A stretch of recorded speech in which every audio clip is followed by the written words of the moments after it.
Hello and welcome to the Sack Down episode 12. Today we have Spawn with us, head coach of Team Liquid. He's the guy responsible for everything you see at Team Liquid, all the results, the wins, the losses, everything. So if TL fails at this Worlds, we all have the guy right here, putting him in front of you so you know who to blame.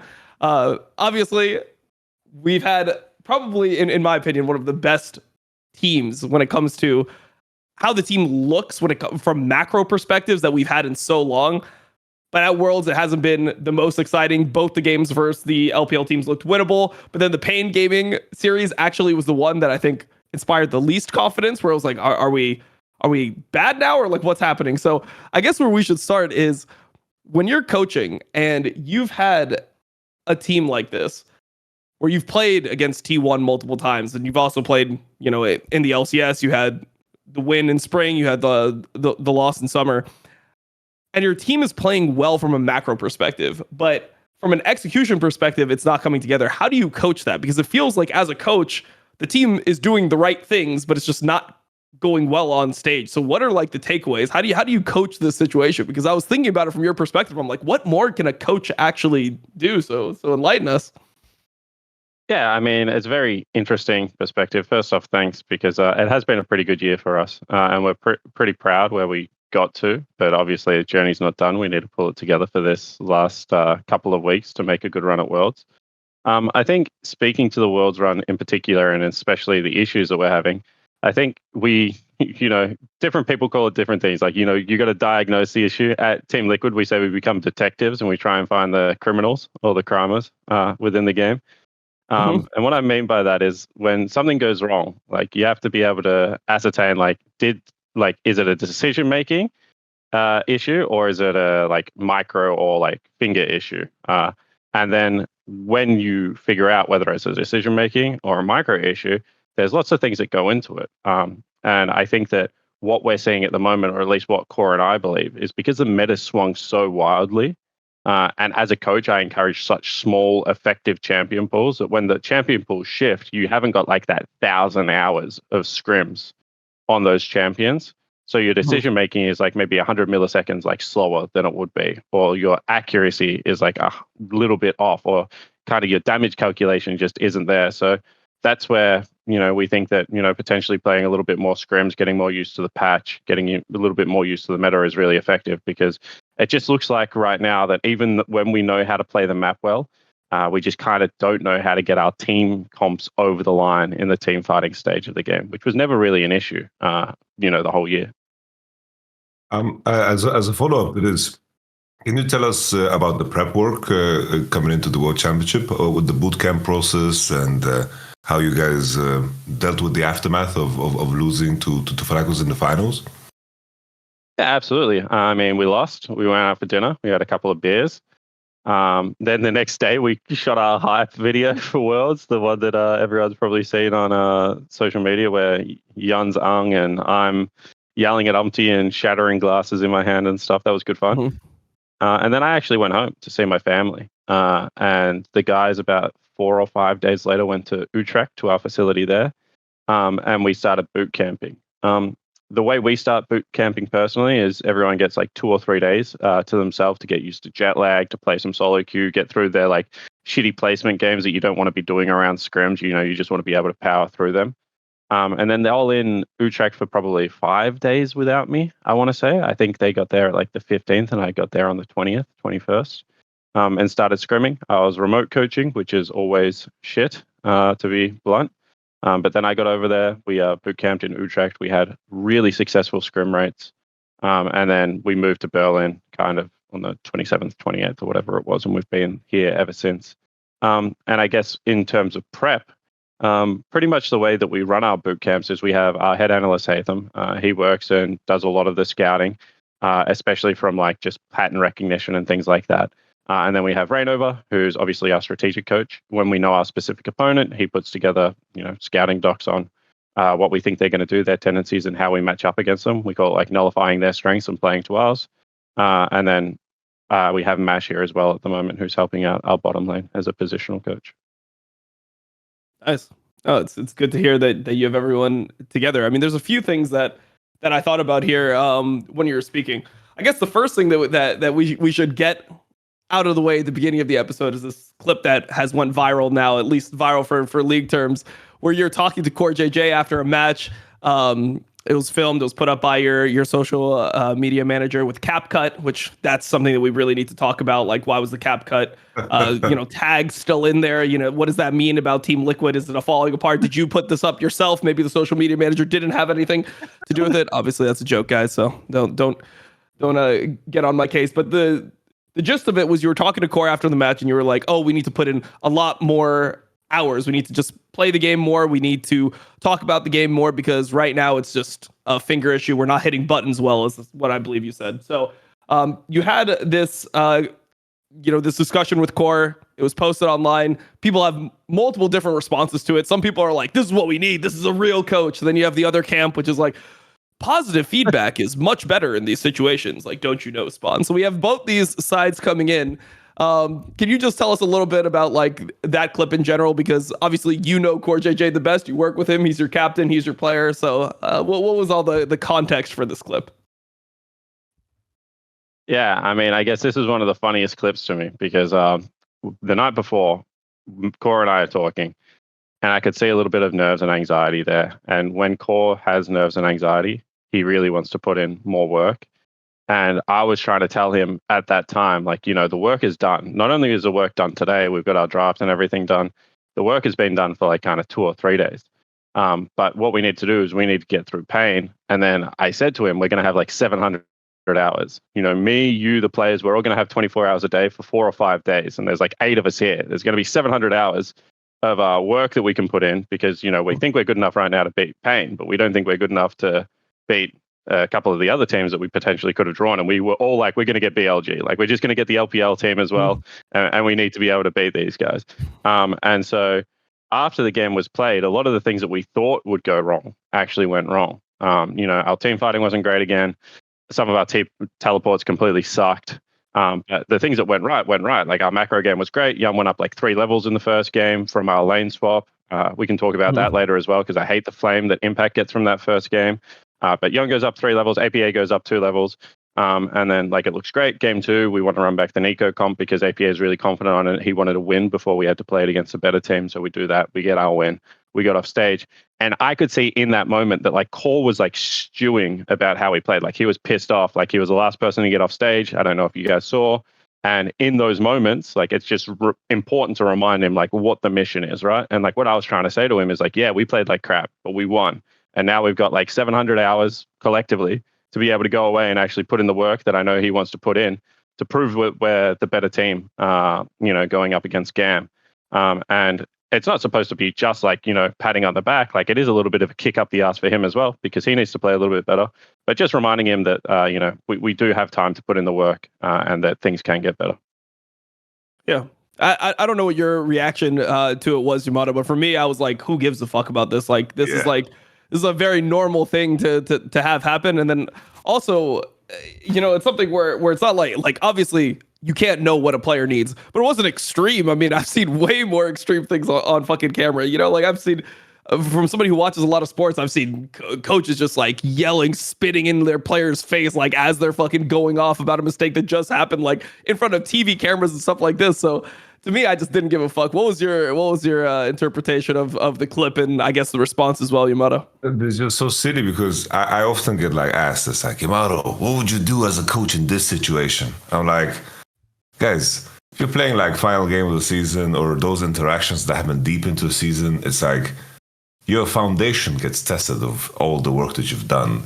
Like, if a player trusts you in that moment and you know exactly what to say, that is very unique and catered to that situation. So it's like, Yamato, would you do this? I'm like, I don't know what the fuck I would do. Like, I'm not in that situation. We're getting like a 15-second clip of a coach that has a great relationship with a support, and we have like all these minor details in terms of how this roster is working, and that's what we're supposed to judge. It was like the same. Like, that happens so often. I remember like, Yamato, what do you think about this Elioya Niski clip? It's like, guys, that's like a 15-second snippet. We don't know how that team works. Maybe that's just the dynamic. Maybe that's something that happens. And, emotions run wild because it's like you inherit everybody as a person when you work in a team, and how that dynamic is, and the things that are being said and the things that are being done are very sacred. That's why I am very careful about talking about like people's weaknesses and strengths post the fact, because everyone's going to just misinterpret. It's like, oh, this player did this. Yeah, but they don't understand all the context. So that's like where the danger lies. Yeah, no, I can definitely see that. And also, I think one of the main things that I'm looking at in a clip like that, if I don't know the dynamic, is the reception of the player. And it seemed like Core was like on board. He was like nodding his head. He's like, yep, it is a finger thing. Yep, just finger thing. Like that. Like that's literally, he was just echoing what you're saying. He's like, all right, yeah, like let's fucking do it. And to me, that gives me confidence, because it seems like the response from the player is, it's a good plan. Let's fucking do it.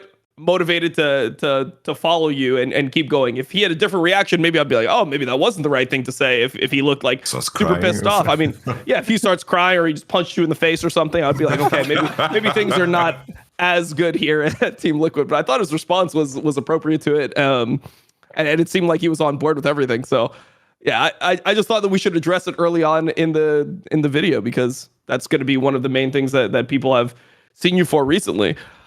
There's a couple different directions to go.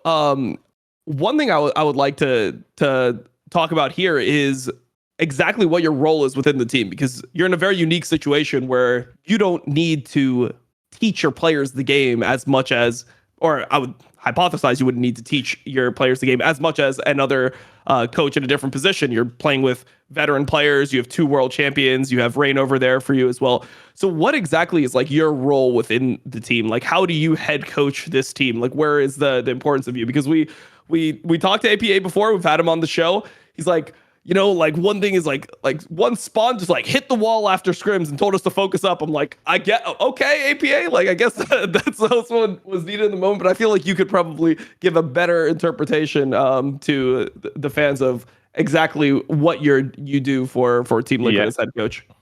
I would say that Ian, at the start of that interview, because I watched that interview, probably hit on what I would say I'm most important to the team for.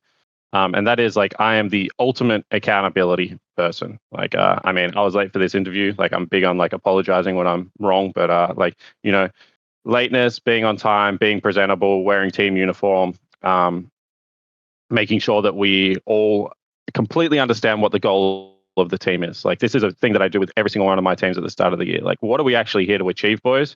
What is a pass? What is a fail? And, you know, what are we going to do to achieve that? I think I'm big on setting team culture. And if you have any questions at any point, just jump in and interrupt me. But big on setting team culture, like what is acceptable behavior, what is not acceptable behavior. Like on some teams, it's completely fine for you to come into a review and like swear at each other. Be like, what the fuck are you doing here? What are you doing here? On other teams, like that's completely unacceptable, right? And it's going to be unique team to team. It's not like I get to rock up to the team and say, hey, this is what is acceptable. It's like we as a team create what is acceptable, but then I'm the person that holds everyone accountable to that standard. And then that bleeds into gameplay as well, you know? So like I talk to players a lot about what they want to draft, you know, against Orianna, what do we want to play in this slot? And then if randomly, like if he says, you know, I want to play, I'll just give random examples from the past, Azir, Aurelion Sol, I don't know, some other champion, right? Corki, and then like randomly we show up to a scrim and I'm like, hey Ian, what do you want to pick against you know, Orianna here? Fizz. And he's like, I want to play fucking Fizz. I'm like, no, that's not acceptable. Like, show me the 10 Fizz games in solo queue and then we can play it. So I guess like that's kind of what my baseline role is. And then I would say gameplay wise, I am smart enough to have an opinion and also not dumb enough to think that my opinion matters more than CoreJJ's impacts, umpties. And even sometimes Yeon and APAs. So what that means is I much more prefer to facilitate conversation. I collect my timestamps throughout the game where I think things obviously went right, obviously went wrong, and show people. And then just open up conversations. Like, you know, what could we have done better here as a team? I'm a big question asker in review, actually. Like, you know, even though we won this fight, was this a good fight to take? You know, even though we lost this fight, you know, if someone had have done this a little bit differently, would we have been able to do it? And then getting my players to talk to each other. Because I think if players can give each other feedback really openly and honestly, then they get better much quicker. I'm sure you guys have both noticed this, but in teams when there's a deterioration, breakdown of trust, where feedback has to go through a third party, you know, a jungler brings you feedback and you have to give that feedback to a mid laner. sometimes you fuck it up. Sometimes you get like 85% of it right, but you miss a crucial 15% of it, and then just growth stops happening as quickly as you need it to. So I'm much more of like a individual facilitator, like happy to get between players in scrims, in reviews, calm people down, fire people up if they need to be fired up. I would say that's mainly my role. Oh, I wanted to, because what you're saying in terms of like making sure that the foundation, the culture is, and that there's buy-in from everybody. It's like defining what it means to be a teammate and a pro player is super, super important. And I'm curious in terms of the team building, in terms of how you guys set up the roster at the beginning of the year, in terms of moving on from the previous year. How much does that tie into it? Because I imagine those conversations at the beginning of a season in terms of making sure that buy-in is in place. How much of that process occurs before the roster is set? And in terms of how you set up this roster specifically, we see this pattern now where we have a couple of less experienced players that have like hands, and then you have the experience to kind of wrap it up. How would you tie these two topics together in terms of setting that foundation for your team? Yeah, I would say it's all really crucial. There's a couple of ways you can build a team. You can go with the super team route and try and make it so that you have 5 people that have their own opinion about the game, and then I'm sure Steve was very down to run back that approach after 2022. So I'm sure that was on the table to convince him down from it. Yeah, sometimes you got to talk people down from stuff like that. And then there's kind of the balanced team route, and then there's a full rookie route. And I think different coaches do well with different things. I would say I would probably not do well with 5 egos. I can get hot-headed a little bit. It's one of the things I'm working on. And then the 5 rookies where, you need someone that probably is an expert on the game to actually be able to navigate that. I would say I'm probably not the best at either. So the 2-3 approach is something that I found really good success with in Academy. So I would say it's crucial. As soon as we signed Impact and I knew I had Core, then I just wanted not role players, because that's the wrong way to put it, but I just needed people that knew their job, weren't going to try and do Impact and Core's job on the team. The last thing I wanted to do was bring in someone with a huge ego, and like for me to be like, yo, everyone, like I always say in shot calling, like everyone has an opinion and then one person is right, and they're your shot caller, right? And even if they're not actually right, that's the thing that we do. And that's what Core is for us. So I didn't want to bring in someone that was like, no, Core was wrong here and this is happening. I wanted someone that was much more willing to follow and acknowledge Core's leadership. So that's how we built the team. Interesting. Yeah, I mean, it makes a lot of sense. I think the something interesting to talk about would be just at last Worlds, since we're talking about the differences of the roster, because it seemed like there was a little bit of a meltdown there when it came to things that were tweeted about teammates and stuff like this. As somebody who was involved in that, like, what was it like at that World Championship, the last World Championship, with the split? Because it seemed like there was definitely a hierarchy within that team that APA was definitely at the bottom of. That's what it seemed like from the outside, at least. So what was it like with this situation that occurred during the last World Championship? Yeah, last year's Worlds was a very unique situation, I'll say. You have like a full Korean speaking team, speaking Korean, Ian and I being translated to. And it was kind of, I'm not going to say like delayed translation, but it's like they move very quickly in conversations when they're talking about the game, especially like Core and Pyoshik. So if you're like half a second behind in the translation, you're missing like 3/4 of the point a lot of the time. So last year's Worlds was like me and APA trying to like battle against everything to keep him up to speed with the game, because he's already coming in and he's like a very unique player. And at that time, I think his laning phase was probably one of the weaknesses he needed to shore up the most. I'm sure he would agree. So we're trying to like actually just pull apart his fundamentals of the game. And as I said, I'm probably not even the best person to do that, but fuck, I was the only person he had. So here we are. We're doing it together. And then we're trying to keep him up to speed with the rest of the team. And what I will say is like definitely hierarchies within that team. I think that Core and Pyoshik were like kind of the 2 leaders. And sometimes it wasn't as smooth as a coach I would have liked to have been. A couple of times I jumped in and tried to navigate the situation and completely failed. So it was a very big learning experience for me. But I'm not sure that Steve and Dodo sent me to Worlds last year to be like, yo, learn as much as you can. I'm sure they wanted some results, so sorry I didn't get you those. But it was a very interesting situation. I kind of want to bounce off that, because experience is such a funny topic. Because I also read in there was like an interview, I believe, like post MSI that you did. You mentioned also the experience of the players, making sure that everyone is growing in the right direction. And now it's always when the World Championship is, everything, like everyone can kind of feel the pressure of how the whole year kind of cascades into this moment where you get to show off your grand crescendo of all the work that you've put in. In terms of the experience, when you talk about it, how has this international event been different in terms of the experience that you guys now have gathered after MSI, EWC? There was also the World Championship for a couple of the players, right?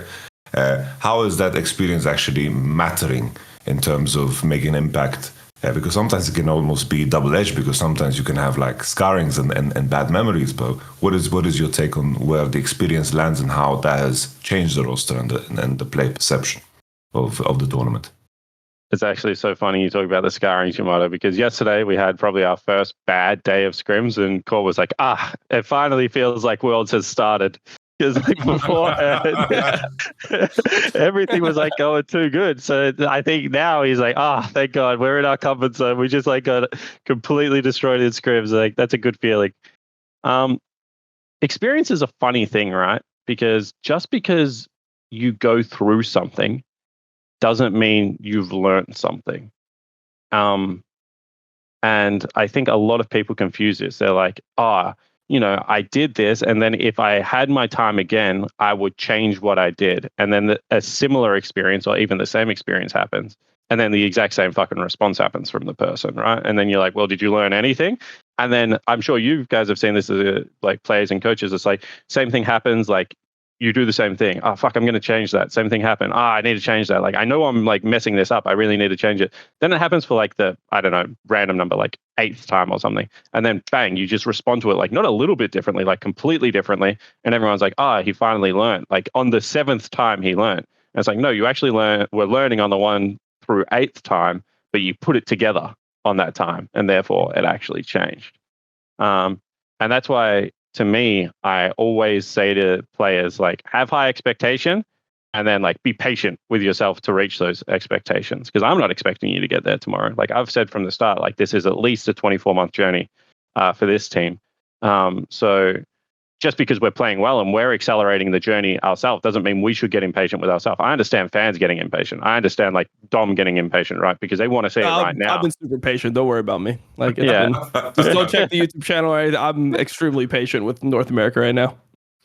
So I understand that, but I don't get when we get impatient with ourselves. And it's also, we talk about experience, but then people are like, how can he talk about experience? He has like 2 world champions on his team. And it's like, yeah, well, Core wasn't shot calling at that world championship, and Impact was like 17 or something at his world championship. Like, it's a completely fucking different time. So like experience something as a leader is completely different than experiencing something as a follower. Like winning a world championship as a super sub, which Core was back then, and then going into a starter role, and then actually being the leader and like the absolute like voice on the team is like 2 completely different experiences. So we just want to make sure that what we're doing is actually collecting the experience, and then as a group we sit down fairly often actually and talk about, okay, what did we actually learn here? What did we take away from MSI?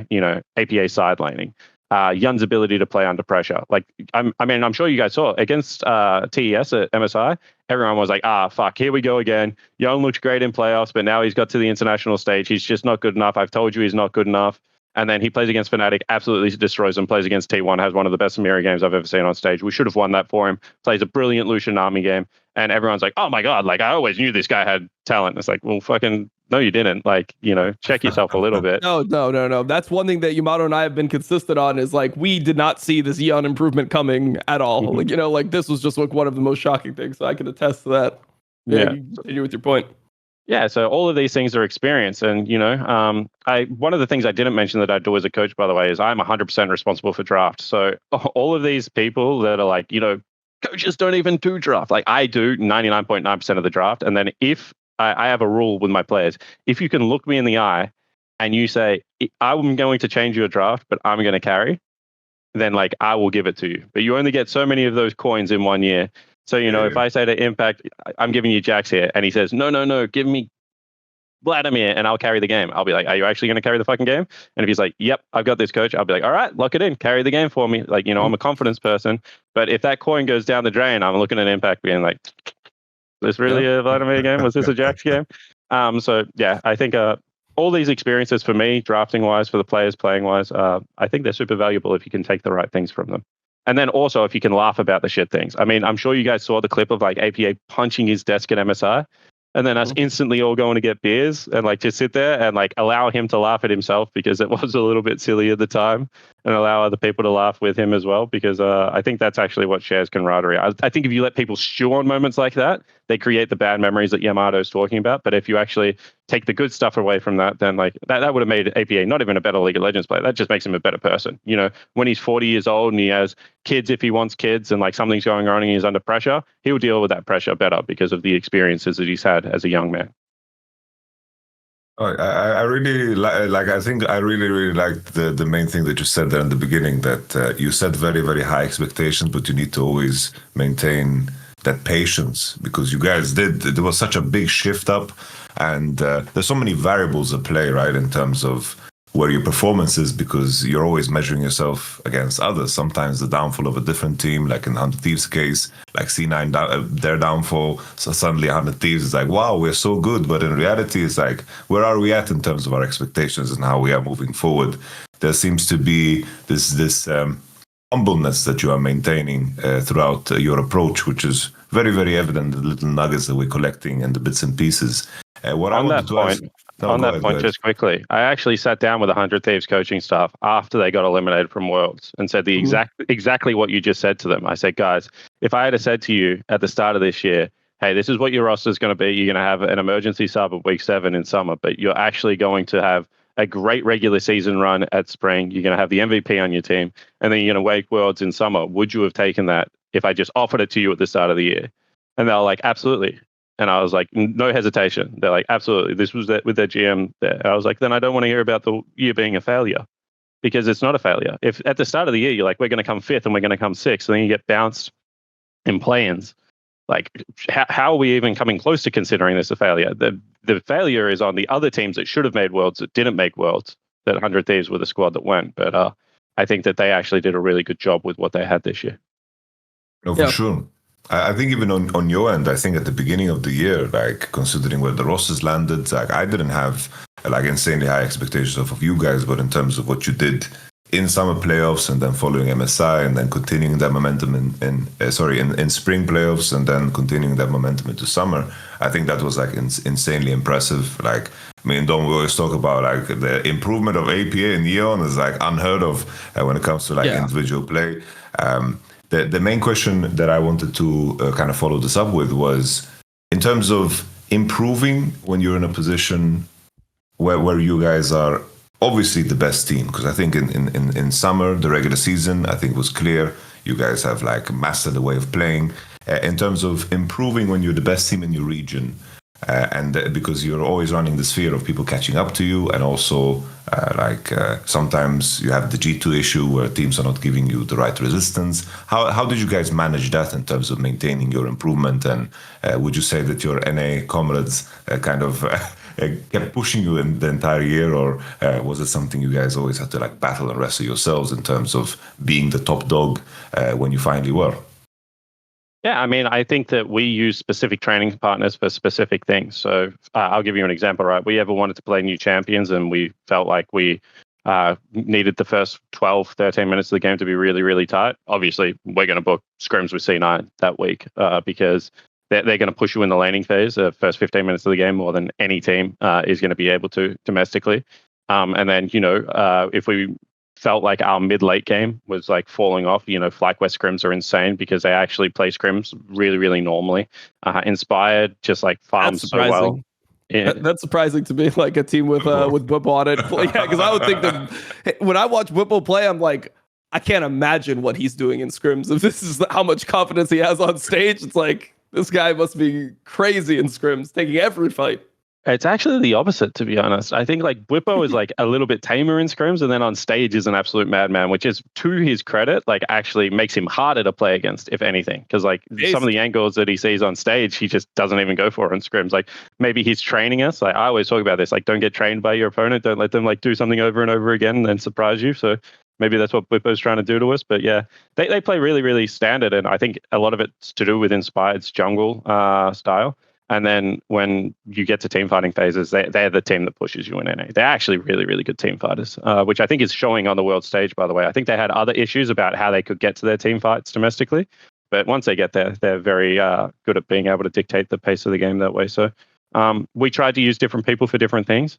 I would say that when it came to one specific style, which is pretty obvious, our lane swaps, if we lane swapped in scrims, like it was just like, you know, Raidover and I have like completely different coaching styles. It's so funny. Whenever he's happy, I'm very mad. And then in situations where I'm happy, like he's a little bit pissed off. So like it's very nice to have each other. But some days when we're like just running it down in scrims, he's like, please, can we just pick one lane swap comp and just get one win for the day to like improve the mood?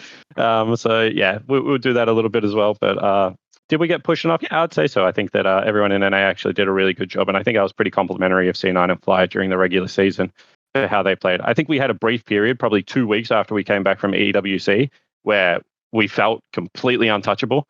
If we had have been able to extend that EWC boot camp, like I think that was when we were seeing the most growth as a team. We would have loved to have gone like directly to Korea or something like that afterwards. But yeah, by about week 7, 8, 9, we were back to just being, a great team in North America. Don't get me wrong, we're still undefeated, but definitely a team with flaws that needed to work on things, and we were working on them. Mm-hmm. I'm sure you guys have already heard me talk about Mando whole body deodorant at this point. You watch all the podcasts here on, of course, the Last Free Nation. It's all about making sure that you control your odor for 72 hours when you're out there doing your gym session or just sitting at home sweating. You're going to interact with human beings, and you need to make sure that you either smell like Mount Fuji, or if you want to smell something like unscented, that's cool too, as long as you don't funk up the place. We always talk about making sure that you protect even the closest environments. We always talk about the grundle. How do you use your products, Dom? What do you protect from the scents that your body emits? Everything, bro. I always talk about it on these episodes. It is my grundle smells like Mount Fuji, thanks to Mando. So it's always a good grundle odor controlling product. I have all the products here, and they've been good. I mean, I think the deodorant is different than a lot of people expect. It's not something that is like overly like scented, like powerful, flowery stuff like this. Like it actually does smell like a masculine, like good scent. So they're good products over at Mando. You can shop there. You can find pretty much everything, and Yamato will tell us about the code that you have to use because it's different. It's not TDS. What is it, Yamato? It is mother flipping TSD. The Mando starter pack. You can get it, perfect for new customers. It comes with the solid stick deodorant, the cream tube deodorant, and 2 free products of your choice. Like I like the body wash and the deodorant wipes because sometimes you're just on the move. You gotta be quick. You get free shipping too. I have a discount code that Dom just mentioned, TSD. New customers get $5 off the starter pack that I just mentioned with the exclusive code that equates to over 40% off your starter pack. Just use code TSD at shopmando.com. That is shopmando.com. I had to slow down because I don't do spelling bees like in America. Shopmando.com, use the code TSD, baby. I want to touch on the lane swaps because I feel like this has been a point that TL has been so good at. Like everyone was always saying that the lane swaps were insane, and even when I had my interview with APA, I was almost scared because I'm like, are the lane swaps too easy for you guys? Like, are you guys like still going to be able to lane when you get back to it? Because it's so easy for you guys to just lane swap on stage and find these massive advantages almost every game. I think the interesting thing for me about the lane swaps is normally when you go back into a meta, people make it seem like, oh, of course you're going to be good at lane swaps. You have CoreJJ and Impact on your team who played during lane swaps, but I never really believed that because as a player, like I played through lane swaps my entire career, and the lane swap meta would consistently change. So it's not like just because you're good at doing lane swaps, like lane swaps is just one play. It's like now we're seeing different lane swaps than we saw originally. It used to be like the 4-man dive. Now we're seeing like the support getting experience mid, rotating into the off lane with the TP coming in, trying to defend like 2v4 under turret with 2 level 2 champions that are relatively tanky. So how was it that your team ended up getting so good at lane swaps? Because it doesn't seem good. There's a couple layers. I mean, one of the things I would say as well is you guys lane swap differently almost every game. I feel like you guys are really good at figuring out what the exact perfect lane swap for the situation is. So how did this all come about? Like, how did you guys become the lane swap team? Because you've been complimented by other teams and everyone thinks that, you guys might be one of the best lane swapping teams in the entire world. All right, so this is a kind of funny story, right? So as I said, I show up late for boot camps like fairly often. The reason I do it is I've got a partner, 2 kids back in Australia, and it's not acceptable for me to not see them after the season ends. So I'm a little bit late, and we're playing in China for MSI, and Core's like, I think lane swaps are coming. We got to get good at this. And I'm on a call with him, and I was like, Core, I'm not gonna lie, I fucking hate lane swaps. I never want us to lane swap. Like, I'm the anti lane swap guy. I think they're so hard to execute, so hard to pull off. And he's like, no, we can do this. And like Rainover put in a lot of work, and then like Core put in a lot of work, and they sat down. And like when you have someone like me that is like pushing back against something, you got to like really start to prove it, right? And we're playing in MSI, we're losing all of these lane swap games. And I show up and I'm like, guys, we have 2 more days. Like, show me that we can actually make this lane swap stuff work. Otherwise, like I'm looking at like our average gold lead at like 8 minutes. We're down like 1,700 gold at 8 minutes. Like, we're just getting completely destroyed in all these lane swaps. And I kept like pushing them. And the reason I'm pushing them is like, I want to know whether if it's actually good and we just suck at it, or whether it's actually just not good and we also suck at it, because both things can be true, right? And I think that what I saw is like, as I started pushing them, like they started like trying to do different things. And this is what actually impressed me, is like, I thought our game was going to become too easy to read. And that's why I really didn't want to lane swap. Because as you said, Dom, when I was a caster in the past, lane swaps were just like, you double jungle to one turret and then you just hit the turret altogether and then the turret falls down. And I was like, there was no creativity in the game and you just get to mid game for free.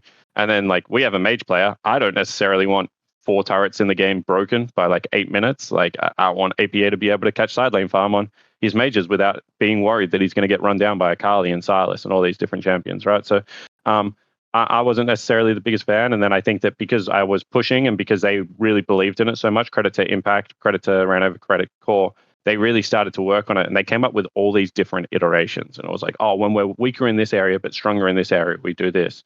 When we want to lane swap for our mid laner, like not even anything about the side lanes, mid lane needs help in the matchup for the first 3, then we do this. And what I found was like, oh, these guys are actually really, really smart at like not only mid game macro, but like the starter game macro. So they're going to actually lead the team in a really successful way. And from that point, we just started experimenting with it more. And I think that, as I said, all credit goes to those 3, especially because I think they really mastered that style. Mm-hmm. You ever think about doing the same thing right now with like team fighting? It's like, guys, I think teleporting into, I don't want to see you guys teleporting into team fights and having good flanks and executing and flashing over walls. Like, this is really cringe. Like, just don't do any. Like, you ever thought about just bringing this coaching style back? It's actually a meme on our team, by the way. It's actually such a meme. We say, Yeon, don't catch mid lanes. Catching mid lanes as an AD carry is completely weak. Like, Ian, don't look at the team fight while you're pushing the side lane. Just look at your wave, perfectly CS. And then we hope that they do those things. Nice. No, it's good that team culture doesn't change that much over time, because that's normally how teams work. Like there's some truth within the comedy which always pushes it through.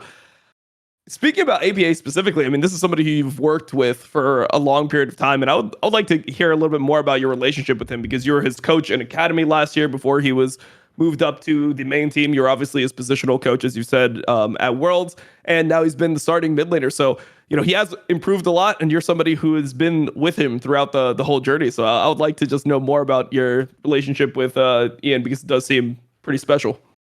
Yeah, we have a really unique relationship, I would say, because we're both like pretty in your face guys, like, and we both aren't actually afraid of conflict.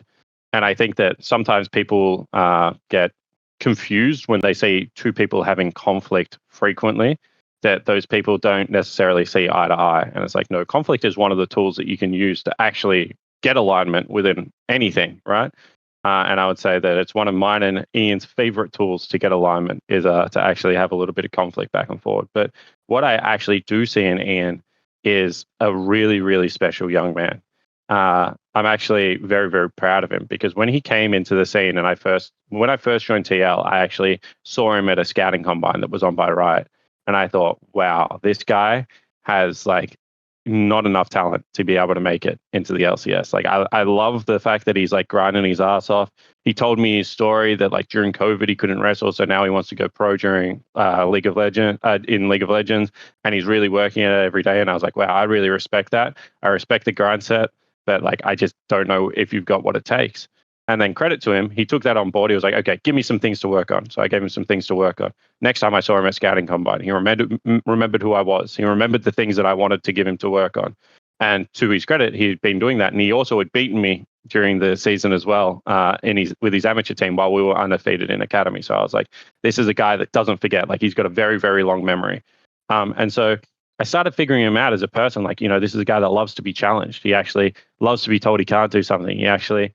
when he was getting completely destroyed inside lanes from Caps, he's the first player that I've ever seen be like, actually, this is where I draw the line in the sand. Like, it's not happening anymore. Like, I'm either going to die, like, trying to get better at this thing, or I'm going to get better at it. And I think there's just so many examples in his body of work. Like, people are like, he can only play Ziggs. All right, well, fuck you guys. He's like, I don't even want to play Ziggs at this point. Like, give me Tristana. Give me, like, Azir. Give me Orianna. Like, I'm going to get better at these champions. So I think that's kind of how I see him as a player. Like he's the ultimate, like, I will prove everyone wrong. I will put the time in myself because I am confident in myself, and I will show all the haters that like I can actually do this thing and I can be one of the best. And I think that he is big for us culturally because when he's on the ground like that, and Yeon's a little bit different, but he's a big grinder as well, it's very hard for the veterans to slack off. Like, there are some people that lead through speaking. There are some people that lead through example.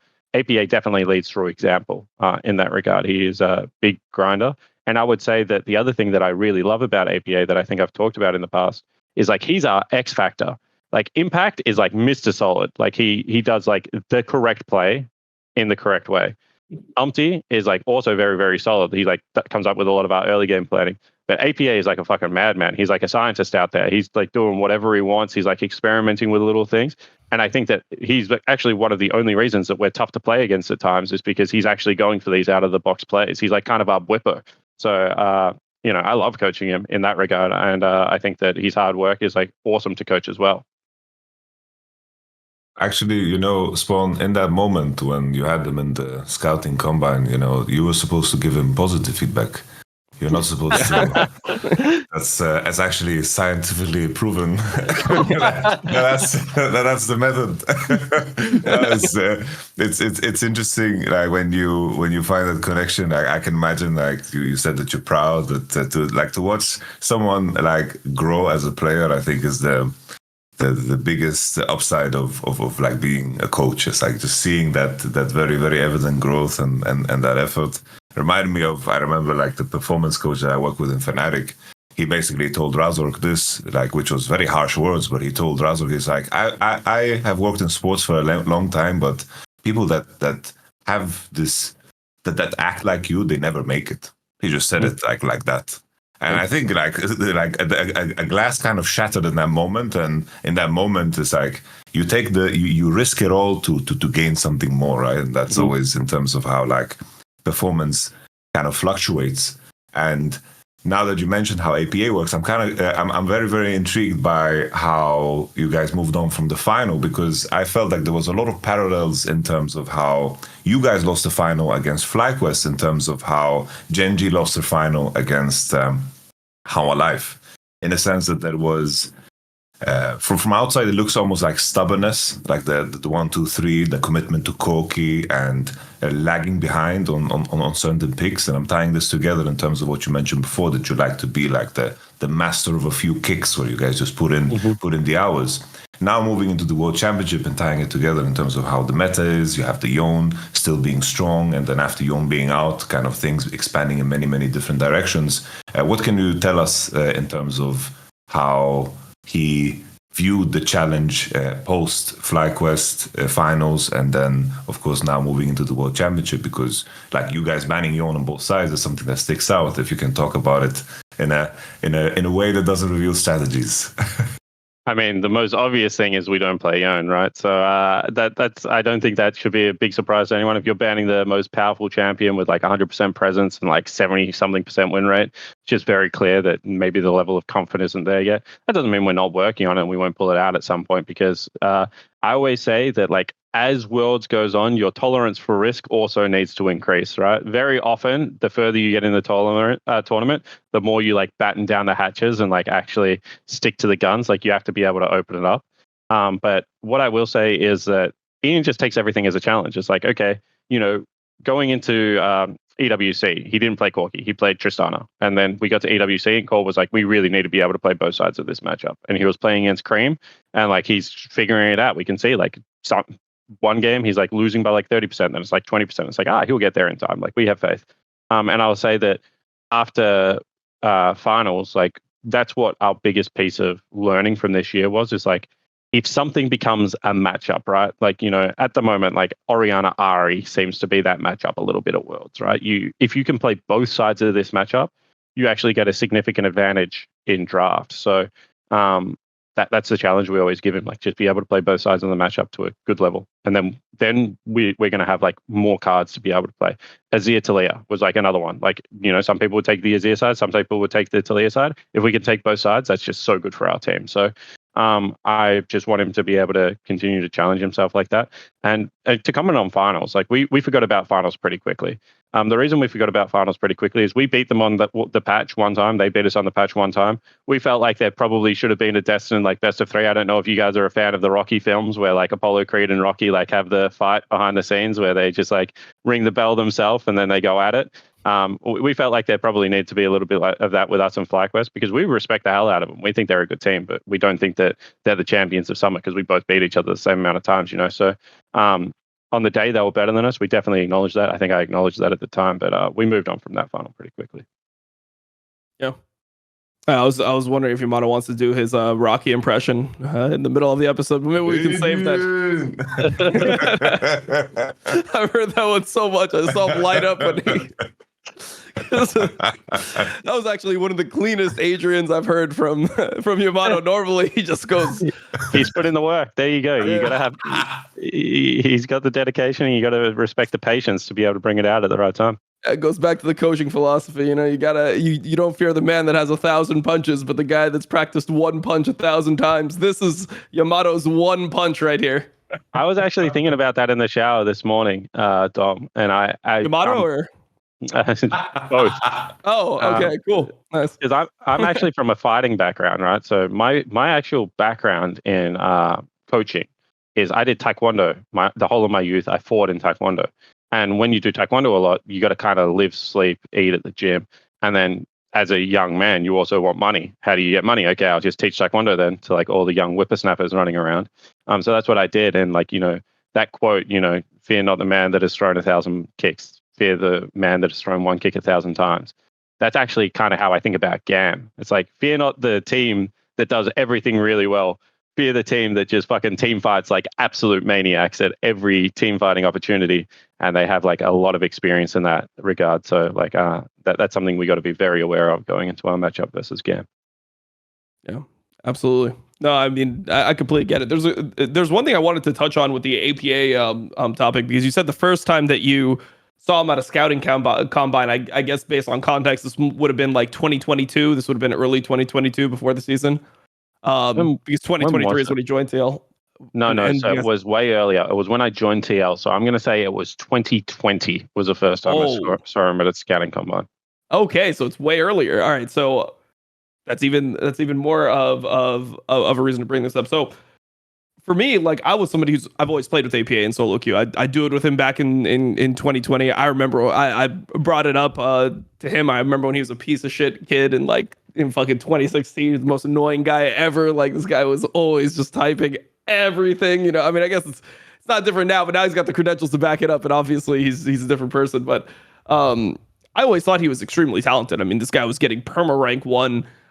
He just seemed like when I watched him play against pro players, I feel like that's like a good measuring stick in solo queue. It's like, are you able to get through a lane and not get completely rolled by a pro player?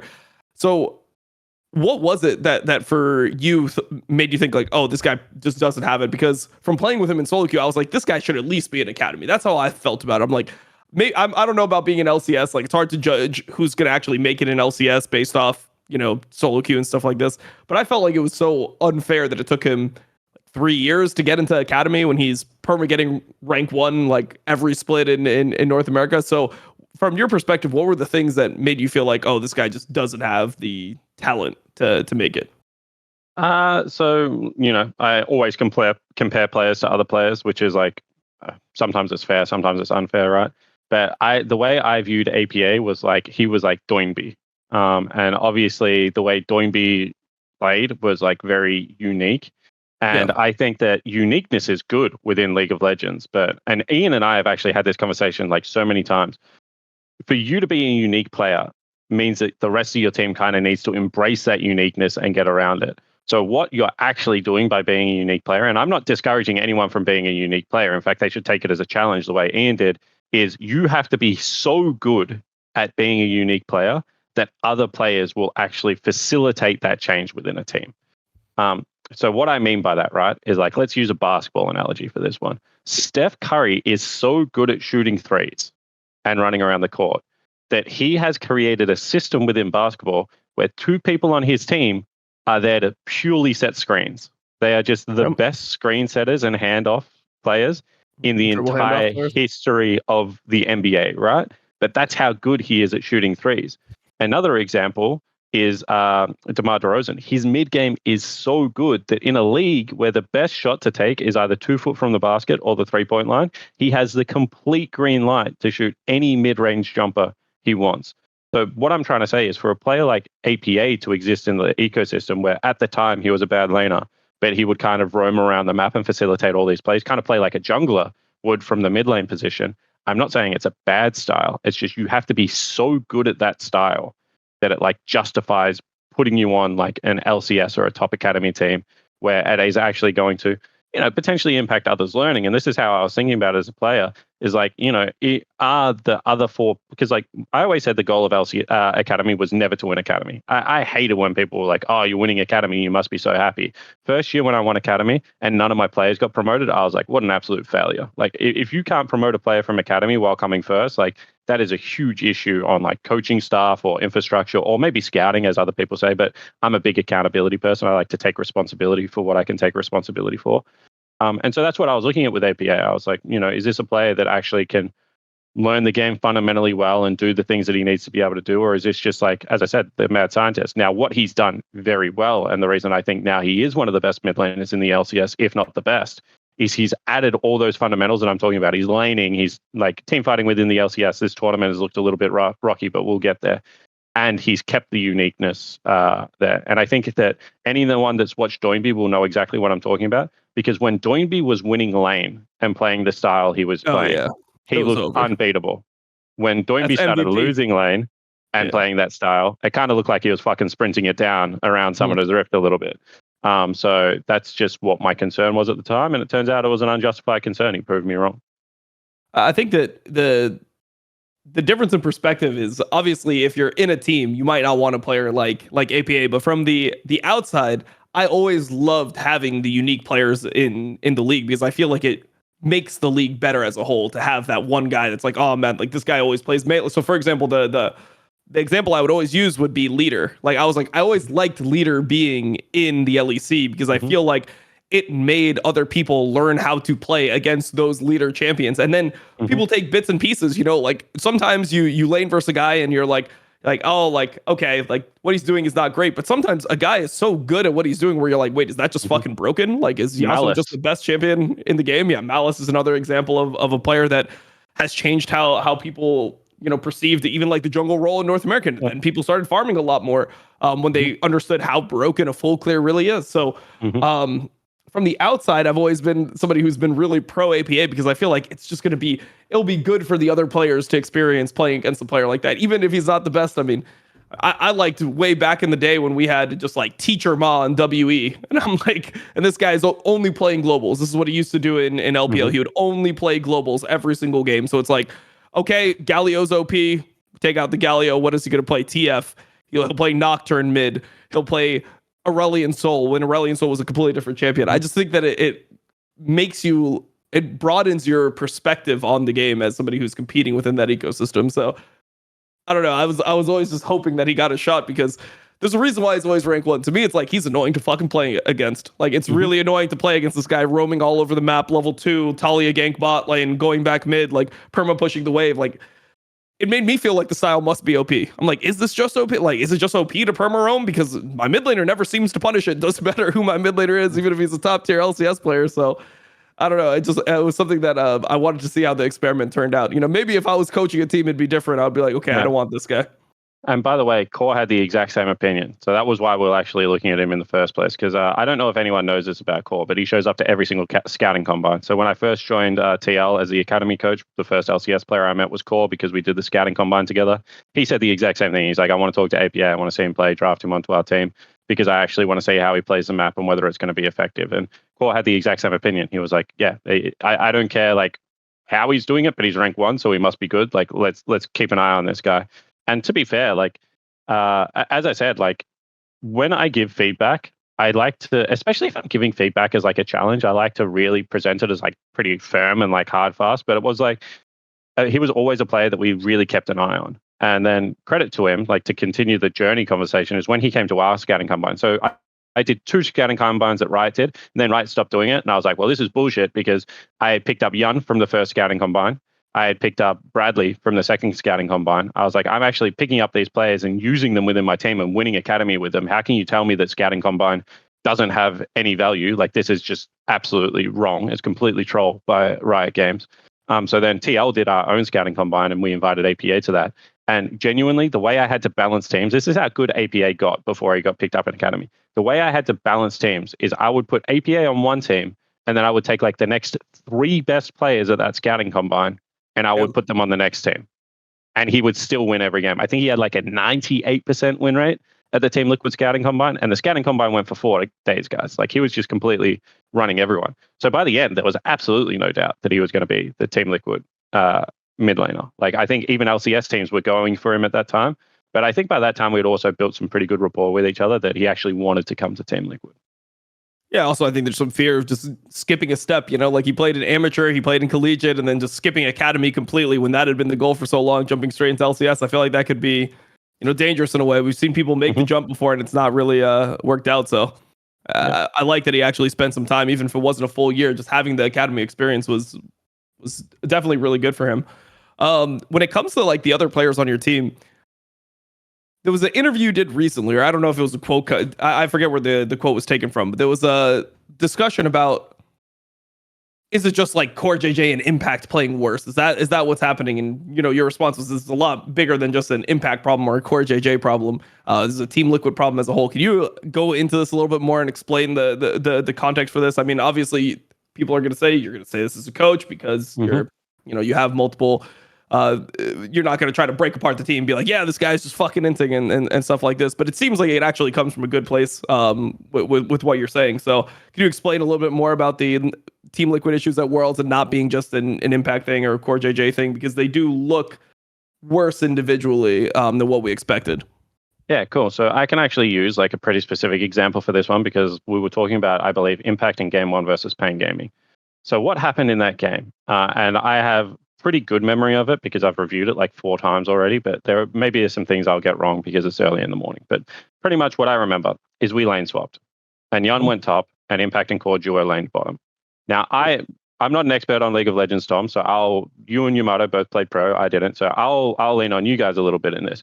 So if Yeon is laning top against the top laner and Impact is duo laning bot against the bottom laner and Yeon is up 3 levels in the mid game and Impact is down 2 levels, is this an Impact issue?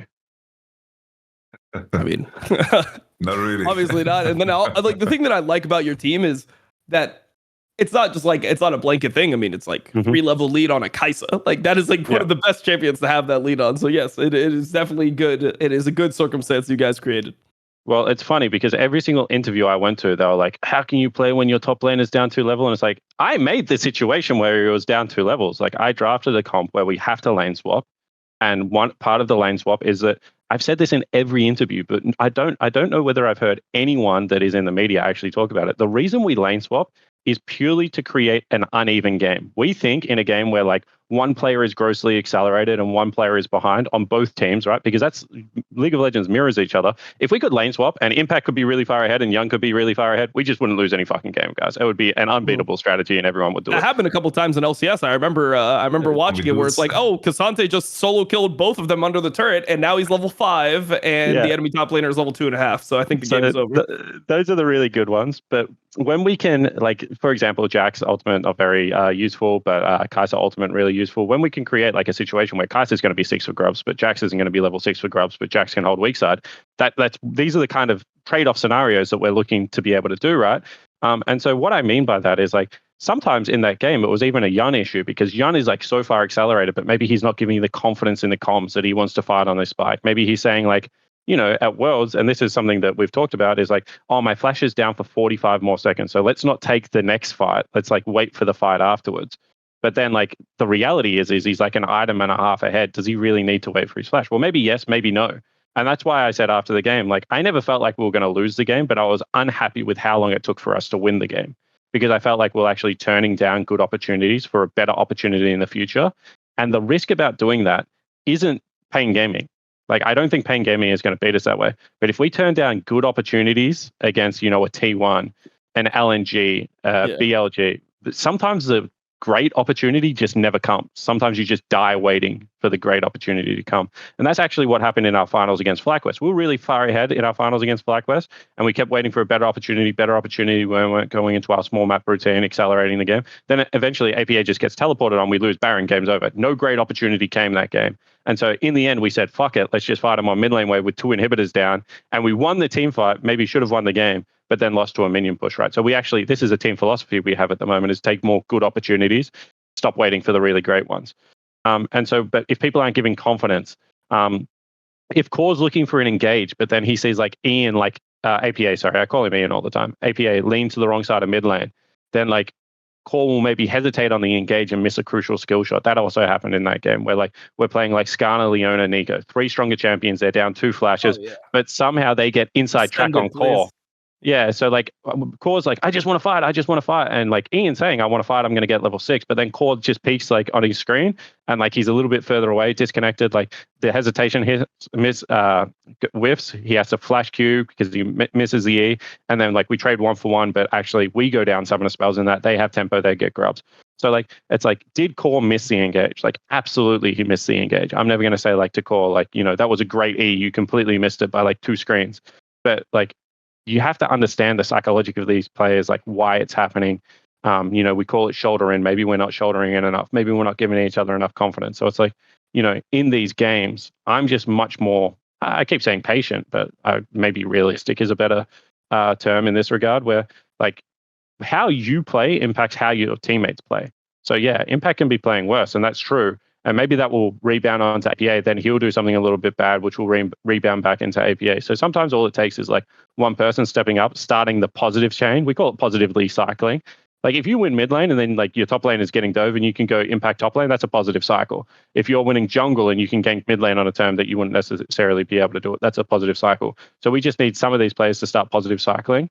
And then, you know, I'm sure everyone will start playing better. But I'm just not seeing the positive cycle. And therefore, whilst Impact's had a couple of rough games, whilst Core looked rough in the Leona games, I do think it's just a bigger Team Liquid issue. Yeah, one thing I would like to add about the situation with the Jax as well is I think that people have very like strong perceptions of champions where they're like, oh, it's a Jax, it's a carry champion, it needs to be ahead, it needs to carry the game. But in that game, the Jax actually doesn't need to carry the game. And if you can see from how Impact built and what his mentality was, he's a team fighting tool in that game. Like he's going Zanya second. He is just going to provide, you know, CC frontline ability to flank, whatever. He's going to provide other things in the game. So I don't think that it's as like cut and dry as like, oh, well, then we can't see him on carries anymore, because I thought that was a sentiment that we start to see is like, oh, but Impact is the weak side guy. He's the tank guy. Why aren't you giving him more tanks? You should be giving him more tanks and less carries. It's like Jax is not always just the hyper carry that you see. And I think that as time has gone on and Divine Sunder was removed, I think we see less and less of like the hyper carry Jax that's carrying the whole game. And you see it more as a team fighter and a facilitator.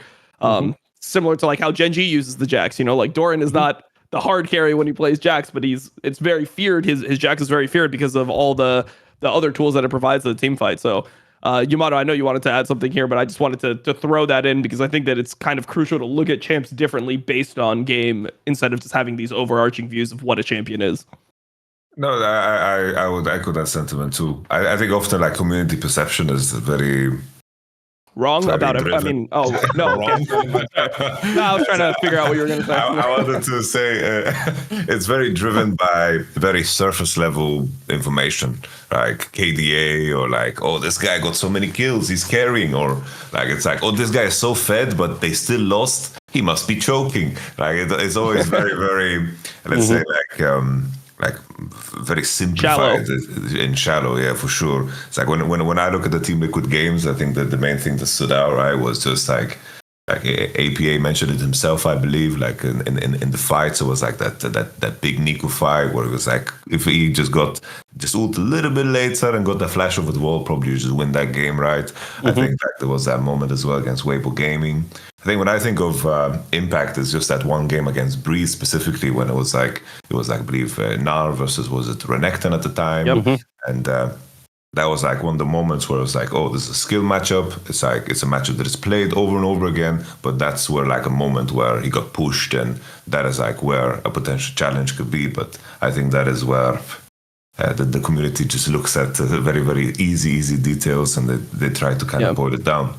I wanted to ask in regards to because I've been to the World Championship, but it's always like group stage. It's like I know my opponents. I prepare against 3 opponents, and I haven't made it to quarterfinals. But that kind of streamlined the whole process in terms of like the prep work, and even you can tie it into your practice a lot more in terms of preparing. It's like. I mean, the hard part for you at Yamato is most of the time you didn't know what players you had on your own team for the matches. You know, that's a whole different scenario. That's where the uncertainty lies. The last one was we had. I tested positive for COVID 3 times, but it was false positives every time. I was just in my room doing nothing, just sweating and ordering burgers because that was the only thing on room service. Well, that's North America for you. Whatever. I wanted to ask about how the Swiss stage format in terms of the prep work, in terms of how sporadic the scheduling is too, because that's a part of it too. Because I know the media days are annoying, and then it's like if you win this one, you play in 2 days. If you lose this one, you play tomorrow. Like how do you guys manage that in terms of the prep work? How is the workload like, and does that add just another layer of a challenge? Yeah, absolutely. I mean, we felt like we really needed a 4-day break, so we decided to lose the first 2 games and win the next one. So we got the 4-day break. That was good. All went according to plan. No, it did look like you were losing on purpose at points. So I like to see that that's actually what the intention was. It's interesting, Yamato, because it's like it's a blessing and a curse, you know. What I will say is like when you know your opponent, then sometimes you change how you're going to practice a little bit, and you kind of counter strat too much, even though you're good at something. So what I would say is when you don't know your opponent, then you just play to get better yourself, which is always nice. I love that feeling of playing to get better, just as a team. And then once you know your opponent, you refine it. But I will say, like, a lot of it is just trusting your gut. In fighting, we have like a term called tapering, which is like before a big match, you will like fight like at only like 30, 20, 30, 40%, so you don't injure yourself. I think that there is a similar thing in esports. Like I'm notorious for booking hard scrims at the start of the week and soft scrims before we play, because like I want us to like win on the matchup, so we're going to play on stage, you know. So then we have confidence going in. I don't want us to get like clapped by, cream when we only have to play against, whoever we're playing against. Scout in the matchup. Yeah. Oh, okay. Well, Scout. Well, then there we go. We're fucked both ways. But yeah, I think that's kind of like what I go for. But in saying that, then a lot of it is like actually just talking to my players. Like there are a couple of players, and you'll probably pick up on it. Like it's like Core and Impact. Like I'll literally like after the game ends, I'll go to Core and I'll be like, "How are we feeling? How was the energy level in that game?" Because like I can hear it, but sometimes what you hear isn't what you like feel like as a player. And like last night, me and Core had like a huge conversation because I was like, we both thought it was a time in the game thing that we needed to get more used to our champions, more used to the comps that we're playing. We played AD carry pretty much exclusively the whole of summer. Now we're back to playing majors, and now the skirmishing champions are coming back. Do we think it's still an hour thing? And Core literally wrote back to me, because we were just talking while we were in bed. Yeah, I think it is still the same thing. We need to trust our gut. We need to go with it. So, I mean, it's hard. You just got to do what you think is the best thing at the time, and then if it's wrong afterwards, then fuck, at least you lost as a team. But that just is what it is. It is very crazy. Just looking at history, even the World Championship that CoreJJ won, because I spoke to him on the Voice of Yamato. It was they're staring down the barrel of elimination, and then Ambition is why don't we play Ardent Sensor?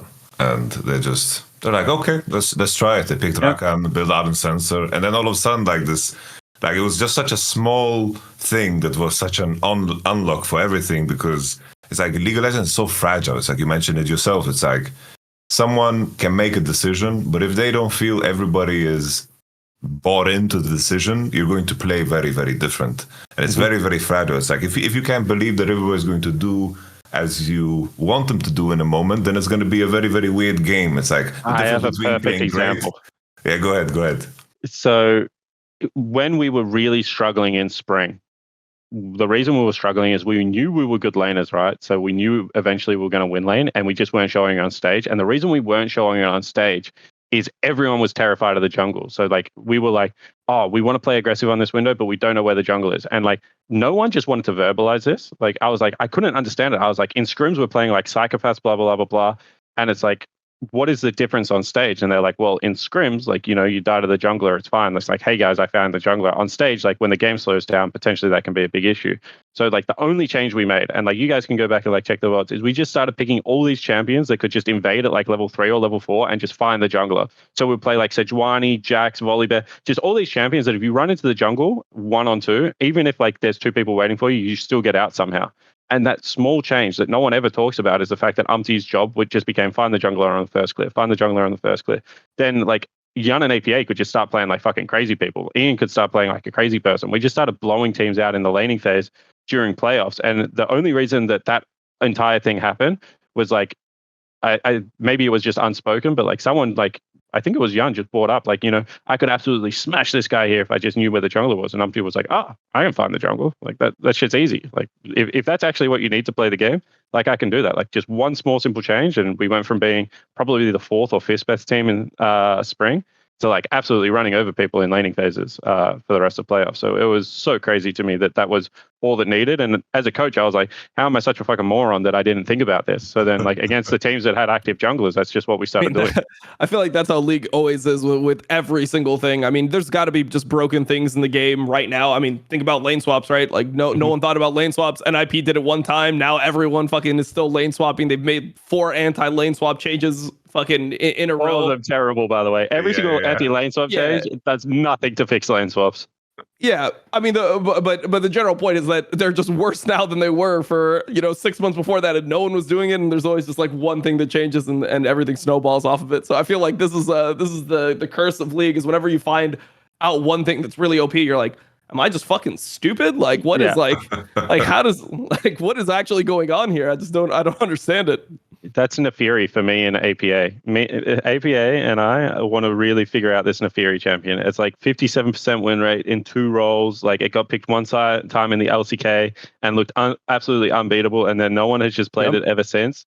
And it's just this champion must be broken at something. I need to track down a Nefiri main that is willing to share. If you're out there, please reach out on Twitter or something. I'm very intrigued by this champion.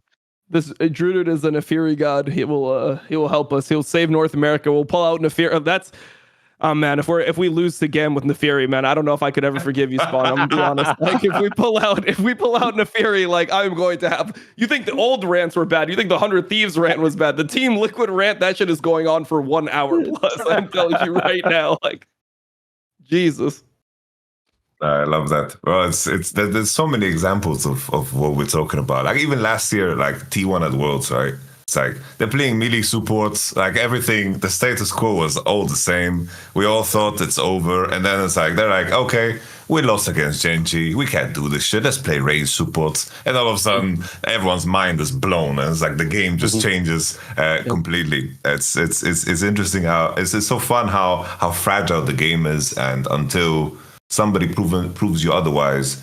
It's in regards to what you mentioned before. It's like you need to be willing to take risks the deeper you go into the tournament and kind of follow your gut, because that's like an element of like being clutch in essence. Like me and Dom talk about this very often, where you have these players that are like consistently picking the same champions over and over again. But when you see the trends of like a best of 3 or a best of 5, and you're willing to really, really like just take a risk and take that upon yourself, like when that player looks you in the eye and say, Spawn, this is the champion who's going to really, really win the game. You're like, fuck me. It's like, this just, in that moment, it's less about logic, it's more about how he says it, and what you built up in that moment. It's like, oh, the way he says it, I'm really bought in here. And he's not making eye contact. You can't let him pick the Neferi verse game. That's all I'm saying. 100%. That's what I'll do. and to tie it all together, it's like now where you guys are at, right? It's like Scrim's going well. It's like you guys have the macro down. It's like, do you feel you're at the cusp of like that little thing that you just need to unlock in order to really, really unleash everything? And where's your mind at in regards to that? Because sometimes you don't know until it happens and you find it. Yeah, honestly, I feel like we're on the cusp. I feel like exactly how so during spring, we had that weird 2-week break that Riot put in for not Valorant. I don't know why they put it in there. But definitely not Valorant. I was like chilling. I was like, even though we're 4th or 5th, I'm going to go home. I'm going to see my family. Like everyone's like, no, we got to work harder. I was like, all right, whatever. I'll stay. Like, let's work through this. And at that point, I was like, wow, we're like 1 good week away from like turning this whole ship around. And that's kind of how I feel at the moment, is like, we're just a clean series away from GAM about turning it around. And, once the guys start believing, like belief is a really powerful thing. Like once you can get a little like genuine belief, like this artificial bullshit that coaches try and put in sometimes doesn't work. But once you have like genuine belief, once the players start looking at each other and thinking, we can do this. Like this is something that can happen. Then momentum, belief, it's so powerful. And like the best thing about like playoff runs or worlds runs is like, in hindsight, everyone sees them coming. Everyone knows like why they went on the wrong. Of course, going to win spring for sure. Yeah, we didn't think C9 was going to win or FlyQuest the whole time. Yeah, 100%. Or even NRG back then. NRG looked good going into that. All right, so like I think that like you just need the first rock to fall. And that's what we're waiting for right now, is the first rock to fall for the Avalanche to start. And sometimes you need a little bit of luck. Maybe, you need someone on the enemy team to make a mistake and APA to start typing at them or something like that. But sometimes that's all it takes. Okay, flame the opponents into submission. That's the strategy, I guess. I mean, that's what happened in finals. Like, whenever Whippo fucking Gangplank ulted top lane and just sat there and looked at it, and then APA just starts cackling in his chair, starts like type racer going on, and then everyone in the team just chills out. It's like, we've been here before. We've been in scrims where fucking APA's typing at people. Like, we know exactly what's happening. So then everyone chills out and the game goes more naturally. Have you ever decided to like try to invest in some like Duolingo or something so APA could more effectively type to like the Chinese and Korean mids? Has this ever been a strategy? Because I feel like that's where we fall flat. The one thing I will say about Impact is your vocabulary in Korean becomes good in a very specific area. It's not necessarily useful for everyday life, but the flaming definitely can be done in both English and Korean on this team. The Chinese we need to look into though. All right, I'll see what I can do. Maybe I can pull some strings. Maybe I could get Nelson to help you guys in Chinese coaching or something like this. So that's what we'll do going forward. So one community perspective that we always have is that like you can't judge coaches really from the outside. Like people will try, but essentially the only way that people judge coaches is they look at the expectations of the team and then they look at what the results were and they essentially just attribute whatever the difference between those two is to the coach. It's like that must have been whatever coaching is. I'm curious to hear what your perspective is. Like, do you have the ability to judge coaches? Do you think it's just impossible? Because I'm telling you, I'm judging some coaches right now on stage. Like I've been judging the fuck out of Fnatic coaching staff based off like drafts and what goes through. From the outside, do you think it's like kind of impossible to judge coaches, or how do you judge coaches from your perspective, from being in a team, but then other coaches that you haven't talked to or competed against or anything like this? I think Alfari had my favorite quote on this subject. He said, "My favorite coach was the coach I had 2 years ago, and my least favorite coach is the coach I have now," which I thought was Okay. really funny when he said it. But I think that the way I judge coaches is one key criteria: how your team talks about coaches. Like, if you talk to CoreJJ and he says to me, "I get nothing out of Spawn. He's completely fucking useless." Like, I'm Impact and I do everything, then obviously everyone's going to be like, yeah, like even though Team Liquid is winning, like it has absolutely nothing to do with Spawn. If you talk to Core or Impact or any of those guys and they're like, he holds us really accountable, it's great, it's a pleasure to work with him, like blah, blah, blah, blah, blah, then you'll think, wow, he's like actually a good coach. And then you will start digging for deeper things, like in my opinion. But I think that, one of the reasons people are probably judging Fnatic rightly or wrongly at the moment is there seems to be a lot of discourse or, no harmony coming out of the Fnatic camp. It seems like they're unhappy with each other on stage. The June interview came out and then, the reaction cameras look a little bit off. So in that regard, then people start digging deeper and it's like, now we can attribute some of the things from draft because, June actually kind of confirmed it, or, now we can attribute some of the playstyle things and the lack of trust because we've seen this happening. So, I always think it's fair to judge everyone. We're in a professional competition. Like, there are so many people, like I get paid a good salary by Team Liquid, by the way. There are so many people right now that if they could just like fucking stick the knife in one time and take my spot, like absolutely they would. If they could find something to point out a flaw to Steve and then be able to jump up. And as you guys know, there are people everywhere. Steve's probably getting like 5 DMs a day, like, how did this draft go through? Fire your coach. Like, look at my draft prep. Like, it would have been so much better. And, we're in a competitive environment. Like, this is just what it is. Like, we get judged, and I hope people just judge me on the right thing because I never came out like, and this is the thing that like, I'm just an honest guy. I'm never going to come out and be like, yo, the way that we prepare for pain is completely on me. Because honestly, that's not what my role of the team is. Like, I give credit to Reyna because I think the preparation was good. I never come out and be like, yo, like our lane swap sucked and that's on me. Like, it's on me to push the guys to get better at it. But, we have different people responsible for that. But the stuff that I'm responsible for, I'll own wholly. And at the end of the day, the thing that you're 100% responsible for as a coach is your overall performance. Maybe not the individual details of the game, but did you win or lose a game? Did the Nexus explode? That's my job, is to find 5 players that can make as many Nexuses explode in 1 year. So far, I would say I'm doing it successfully, but sometimes I don't. Hey, Yamato, what's your opinion on this? Because like I'm out here and there's times where I just feel like, as somebody who's never been a coach, but I've obviously been in teams before, there's certain times where I'll see a draft and I'm like, how could the coach ever let this go through at this time? Like, I understand how you can, I can understand like how you can let players pick specific champions at moments, like it's a regular season game, it doesn't matter that much, it's best of 3. You can have that game 2 where you try something out on stage that doesn't work. But like in these moments, like I just can't forgive a coach for like ever letting Yone go through. I feel like there needs to be a point where the coach just looks everyone in the eye and is like, what we're doing is fucking stupid. Like, we cannot give one of the best Yone players in China, Yone, to try to have humanoid play Smolder and scale. Like, this can never be the strategy going in. I do not care. Is this too harsh? Like, what is your perspective on it, Yamato?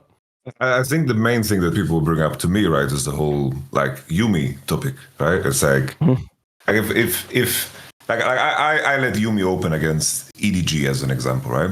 And a very big detail of how we walked into those matchups was that like our practice leading up to Worlds was not good. It's like we were basically like band-aiding the ship, and I was not proud of like the compromises I need to make sure that people are comfortable. But I knew everything, like every weekend that we came into was just like performance, because we were 1 game away from elimination for like 2 months straight. Sorry, my alarm is ringing. Okay, turn it off. So we were 1 game away from elimination, so performance was the only thing that we needed to maintain. And then like the meme started as like Azir, Lucian, Nami. It's like we just made sure that we have repetition on things that we're good at, and we maintained like the same structure and draft throughout. And then at some point, like our big issue was if we ban Yumi, the enemy first pick Lucian, we are just fucked. We're just completely fucked. And we were so practiced on Lucian, Nami versus Yumi, so we had that going on for ourselves, right? So at least there's a clear path that I can point to, because we played against Yumi in Europe too, and we beat it in Europe too, and this was what we mastered, because our idea was, oh, if we're gonna beat EDG, world champion from last year, and fucking T1, we need to press them where they have the least amount of practice. Like we know that we are the underdog coming into those matchups, so we need to find comfort and we need to set ourselves up for success. And it worked, right? We beat T1 once, we pushed EDG even that game, because we knew if Zeri is out, we're gonna open Yumi, we're gonna fucking play. This turned into my therapy session about the Yumi thing, but my point is,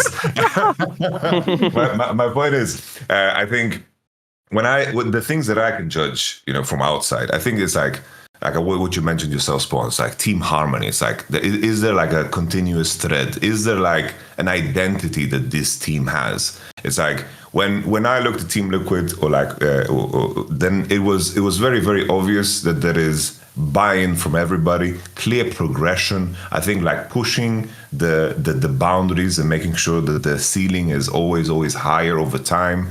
With Fnatic, I feel like the main thing is like we've seen the same issues over and over again, right? Maybe they're in a constant state of like band-aiding their problems, but the fact that they've been in the same state for so long, the same issues, it's almost like clockwork. When they are in those best of fives against the teams that are on paper better than them, we can almost kind of know how they're going to lose when push comes to shove. And I think when we look at the other teams that, for example, GAM, like we mentioned, it's like, I really like watching GAM because when a team is... Because they beat Mad Lions. That too. But the main thing is like there is a clear identity there. It's like what to expect with that team. They're very, very good at that, and you have to fear it. Well, if you face up against Fnatic, it's like, what the fuck is happening there? It's like maybe on the day they'll fall over on themselves. I really like Top Esports' read because they just snapped Orianna LeBlanc out. And that was a fantastic read, because that was my read. I was like, if Humanoid wants to win and Fnatic needs to win, they need to make it mage versus mage in mid lane. But somehow they gave Cream Yeon. And I think from outside, that just looks super, super weird, because I don't see the argument for it, And that's what I was going to say. Just give me... What mage? I was just going to say, what mage actually can lane versus fucking Yone right now? Like, Yone, the only one would be like Orianna or something. I don't know. Yeah, that's what I was going to say. I think that to peel back what Dom is saying, and I think that this is really crucial, because and I think that this is where nuance in conversations in League of Legends comes, right? Is like what Yamato is saying is like he had to give Yumi to trade something powerful.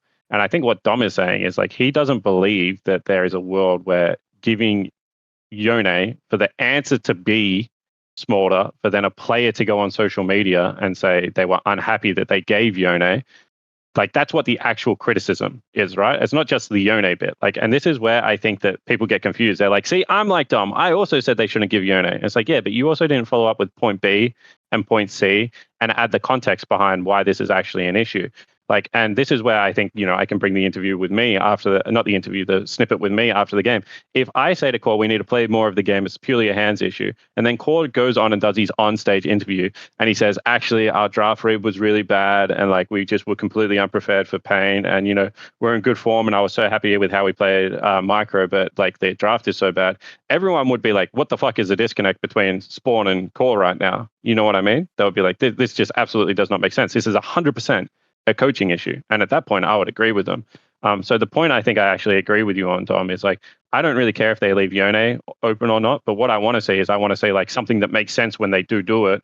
And then I want to see the players come out and support the coaches, because obviously it's been done in the right way. And for them to be like, we knew that we were leaving open Cream's best champion, but sometimes the best way to get a good draft is actually to get a predictable draft. And if you leave up Yone versus Cream, you're going to get that predictable draft. And we thought we could beat them at it. And then everyone would go, that's probably stupid. I disagree. I wouldn't do that if I was your coach. But at least you go, hey, but respect the shot that you took, because you're probably underdogs going into that match anyway.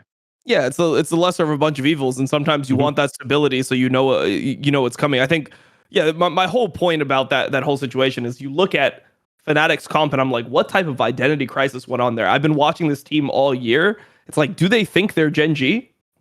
Just because Yamato used to be the coach of Fnatic and he's wearing a Gen G shirt does not mean that Fnatic is Gen G. This has nothing to do with it. So when I looked at the draft, I'm like, they've never been the team that can gracefully scale with a slightly worse draft.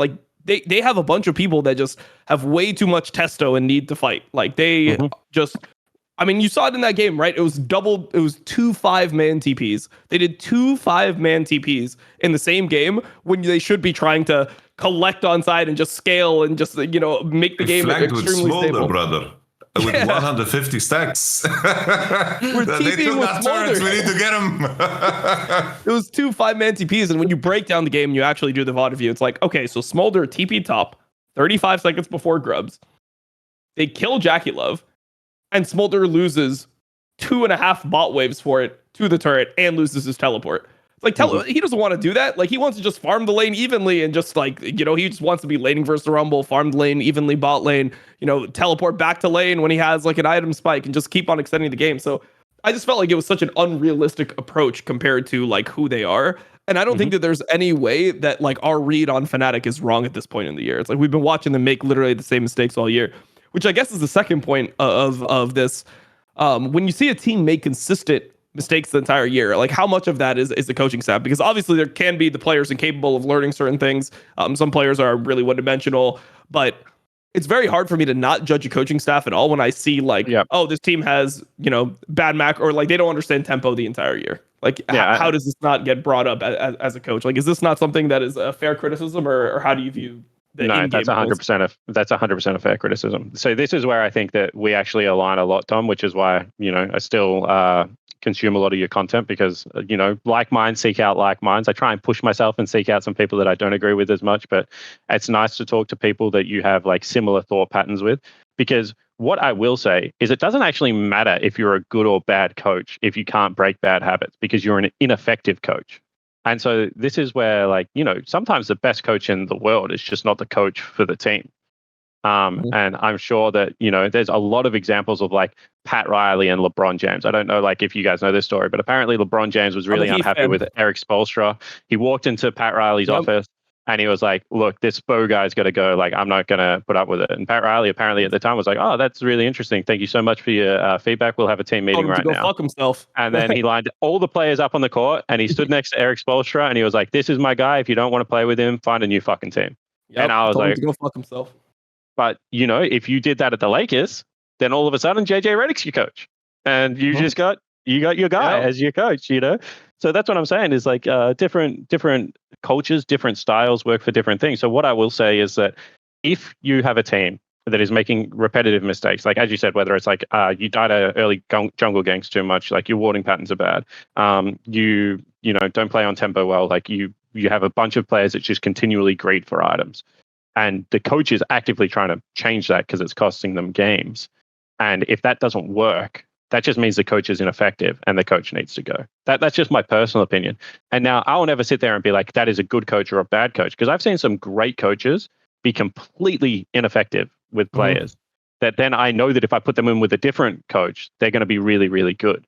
But I would just say that, like, sometimes it's not about being good or bad. It's like, can you actually get the fucking job done? Like, as I said, like, the one part I'm really unapologetic about of being in the LCS is we are a performance-based industry with some entertainment in there, where we have two jobs: to entertain the fans and to win games of League of Legends. And everything should go towards that. And I would say the same thing to Steve. Like, if I can't get the results that you're looking for, you need to fire me and you need to find a new coach. And I think the reason that it has been successful is the results stand on their own since I've been at Team Liquid. But I think that, is it fair to judge people? Absolutely.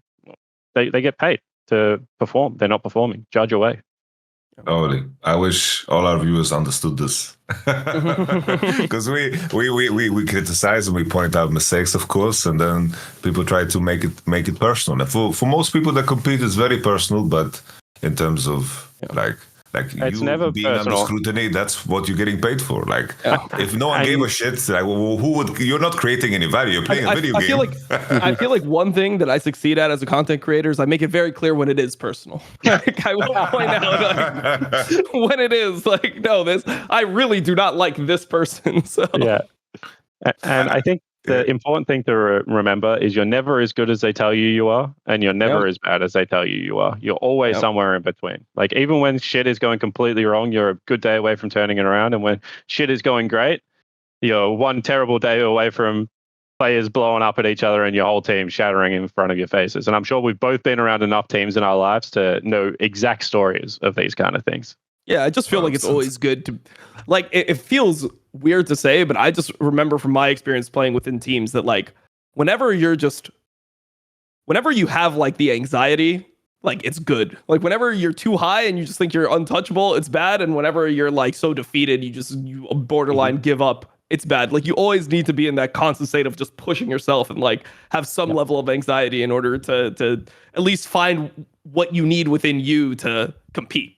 Absolutely. I mean, I say this all the time. If you're not anticipating the game, like if you don't have that feeling in your stomach of, oh, I'm about to play, if you're not anticipating it, why are you here? Like I say to my guys all the time, this is why we do it. Guys, we're down 0-2. This is why we're League of Legends pro players. Like now we get to go out there and we get to like create the story. We get to have the run. Like I don't want them to sit there and like work themselves up into a state where they can't play the game. I want them to be embracing that feeling. Like why else are we doing? I used to love that when I fought. I would put my head guard on. I would step into like we used to fight in like these squares, open mats. And I would step in and I'd be like, wow, I'm one good kick away from winning this fight and one bad kick away from being really, really hurt. And then the fact that you step towards that situation is like, it's just a fantastic, empowering feeling. And that's what I want my guys to be like whenever they play. I want them to be thinking, wow, if we lose against Gam, it is what it is. But if we win against Gam, then we're 2-2. And then no one's going to want to play against Team Liquid with momentum. So that's the kind of anticipation I want them to be viewing it with. I love hearing that, and it makes me miss competing. It makes me competing so much because that pressure is definitely so unique. It's very, very tough to describe, but I think you did a very, very good job because it's like you have an opportunity to real time create something that will last. It's like the harder it is, the more of an opportunity it is, and these are always the angles that I played with my players. Like I remember 2018, it's like my players didn't believe we could beat RNG.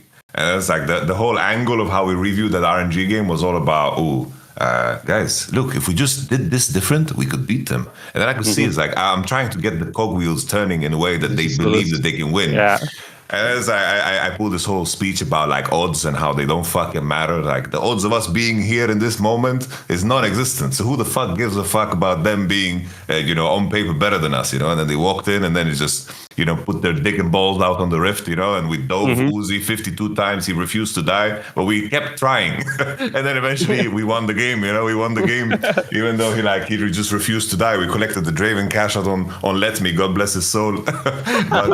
but just the state of mind you're in terms of like embracing the moment, I think that's like if you love that naturally, you're going to do so much better than a lot of players, because in the end it's like there's a lot of players that can perform and do super well in scrims, and then you hear these stories, you see them in Champions Queue, they're popping off, they're beating all these players, and then it's like on stage it just isn't quite the same.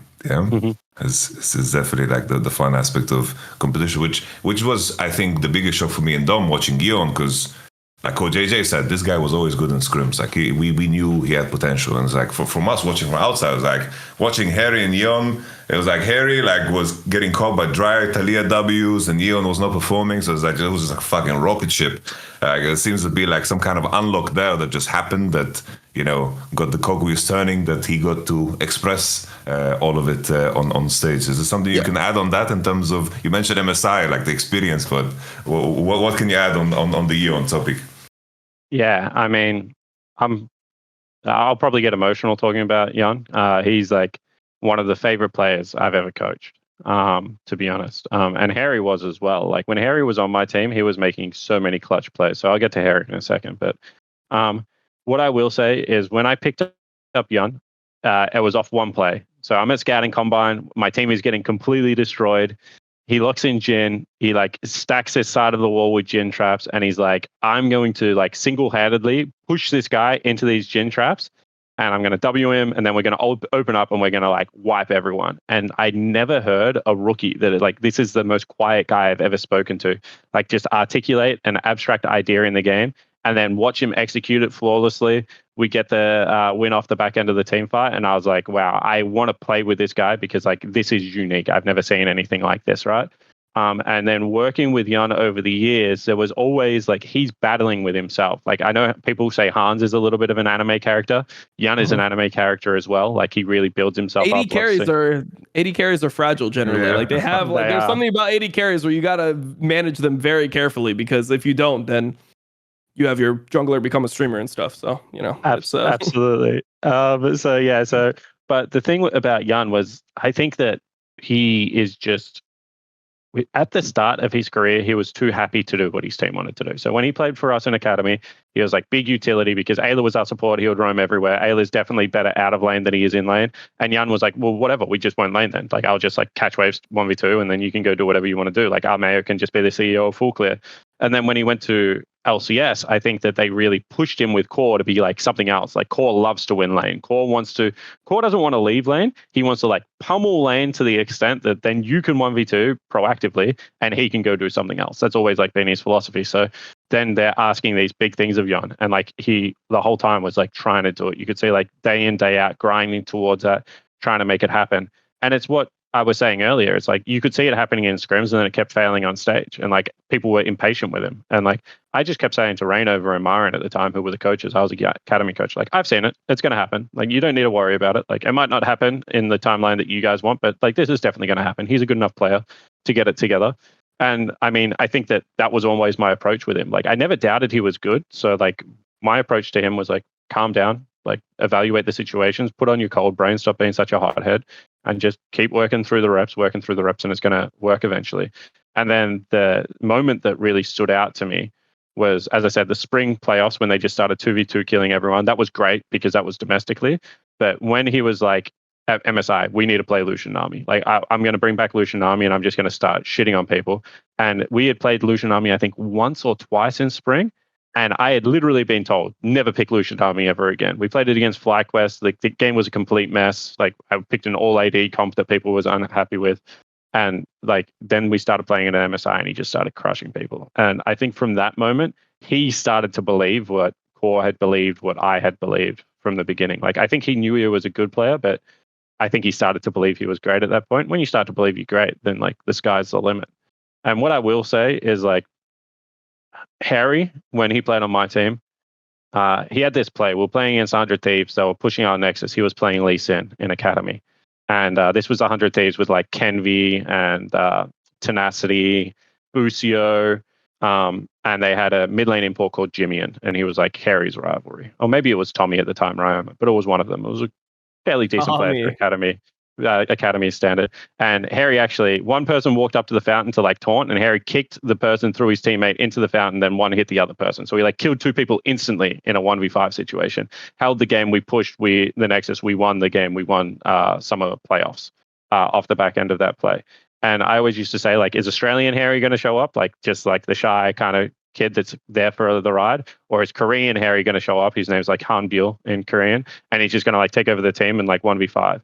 And I think my criticism of Harry last year is just way too happy to be a passenger on that team. He never went for the big play to win the game. Like, I think he had one really good game against FlyQuest in the regular season where he popped off on Ari, kind of reminded himself like, yeah, I'm not that bad of a player. Then went back to being happy to be kind of a passenger on that team.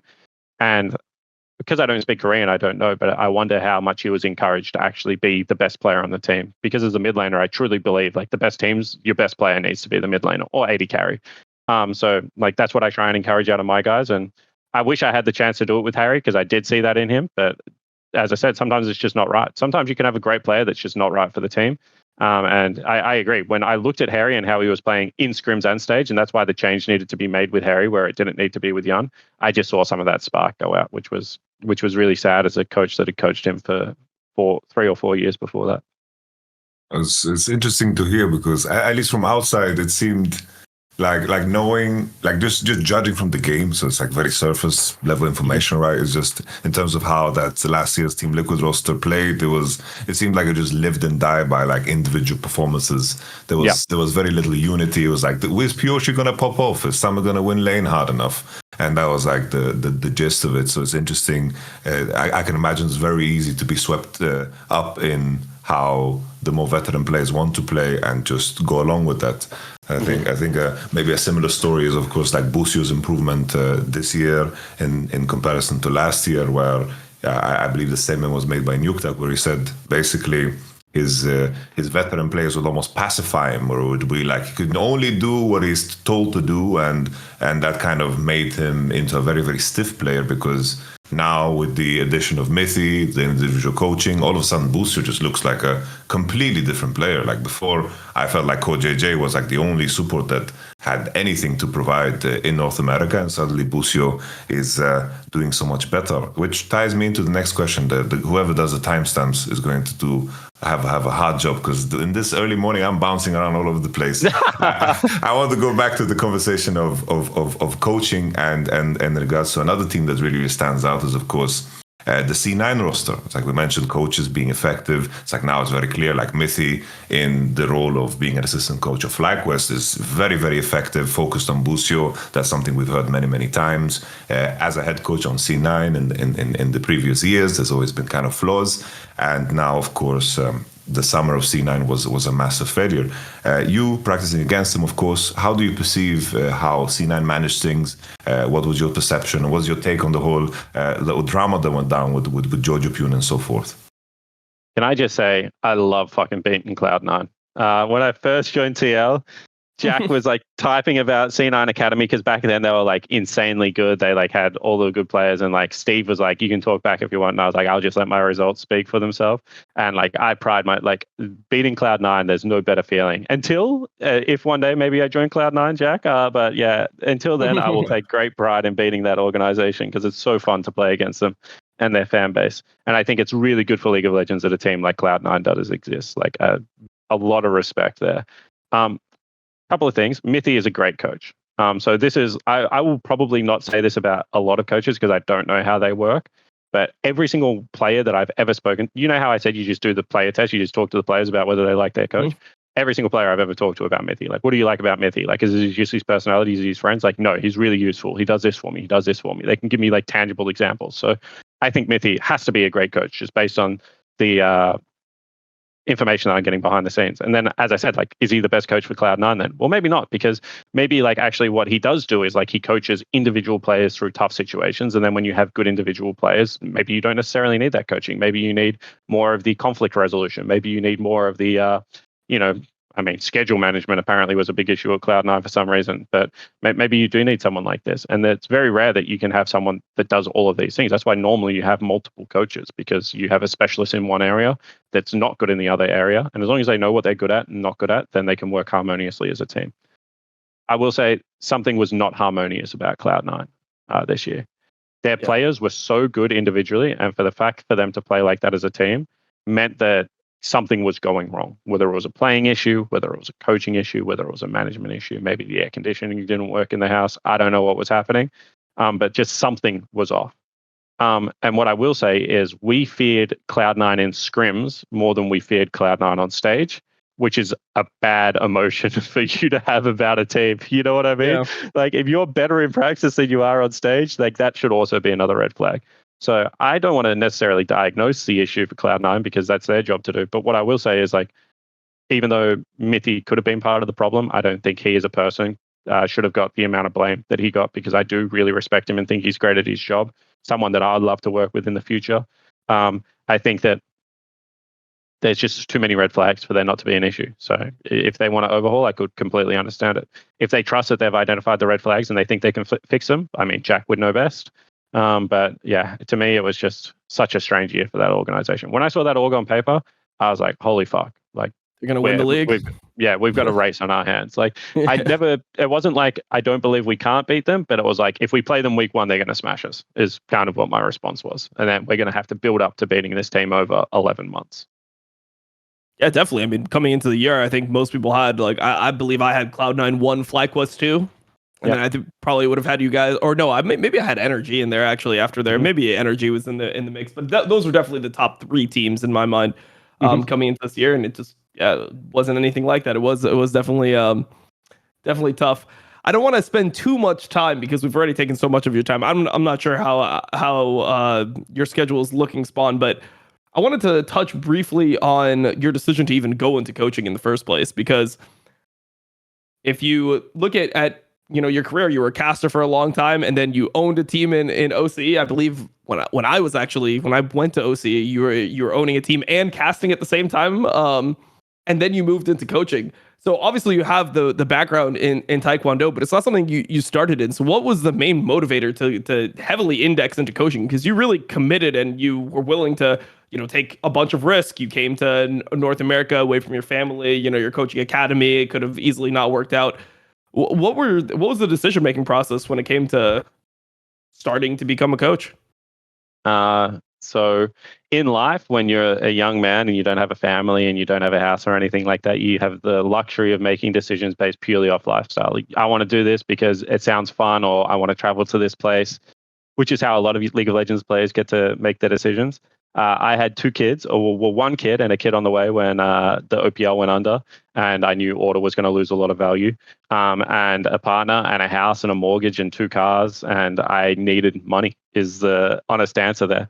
And I will say that what happened was I saw the writing on the wall for the OPL probably 6 months prior, and TL were looking for a GM, and I interviewed for the position. And I ultimately didn't get the position. I went to Dodo, and then Jat became head coach. And then they were talking about academy. They didn't want just a coach for academy. They wanted someone to lead the whole program. They wanted Dodo and Jat to be able to focus purely on LCS, and they really wanted someone that they could just give academy to, and they would run everything: recruitment, scouting, even down to paperwork and stuff like that. They wanted someone that could actually do it all. And they were going through candidates, and Jat was Steve was I wonder if Spawn would be interested in this. And Jat was like, what, doing it remotely? And he was like, no, he said if he became the general manager of Team Liquid, he was actually willing to relocate to America for a lot of the years. And obviously I'd worked with Jat in the past as a caster. And he was like, Spawn never wanted to move for casting. He got offers from LCS and EU LCS at the time and never wanted to move. If he's actually willing to relocate from Australia, this is a risk that you need to take. So Jat actually was the person that got me in there. And he called me up and he said, do you want to coach academy? And we went through what it would look like. And Steve actually sold it to me very, very well. He told me it was going to be a growth role. He told me based off our interview that he thought that I was a good person for the job, but that Dodo had just been Dodo was a better person. It wasn't that I wasn't good. It was that Dodo was better. And he kind of sold me on the growth and said, within 3 years, if you do this well, we could have you coaching the LCS team. That's what we want to do. We want to start creating that grassroots program. And if you do it well, then we'll let you run with it the whole way. I just fell in love with it, to be honest. And then what happened was I was like, okay, I'm going to take the role. And then 2 days later, Jenna goes into labor and we have Henry. And I said to Steve, I can't work. And he was like, that's fine, take a month off. And he deposited my signing bonus into my bank account.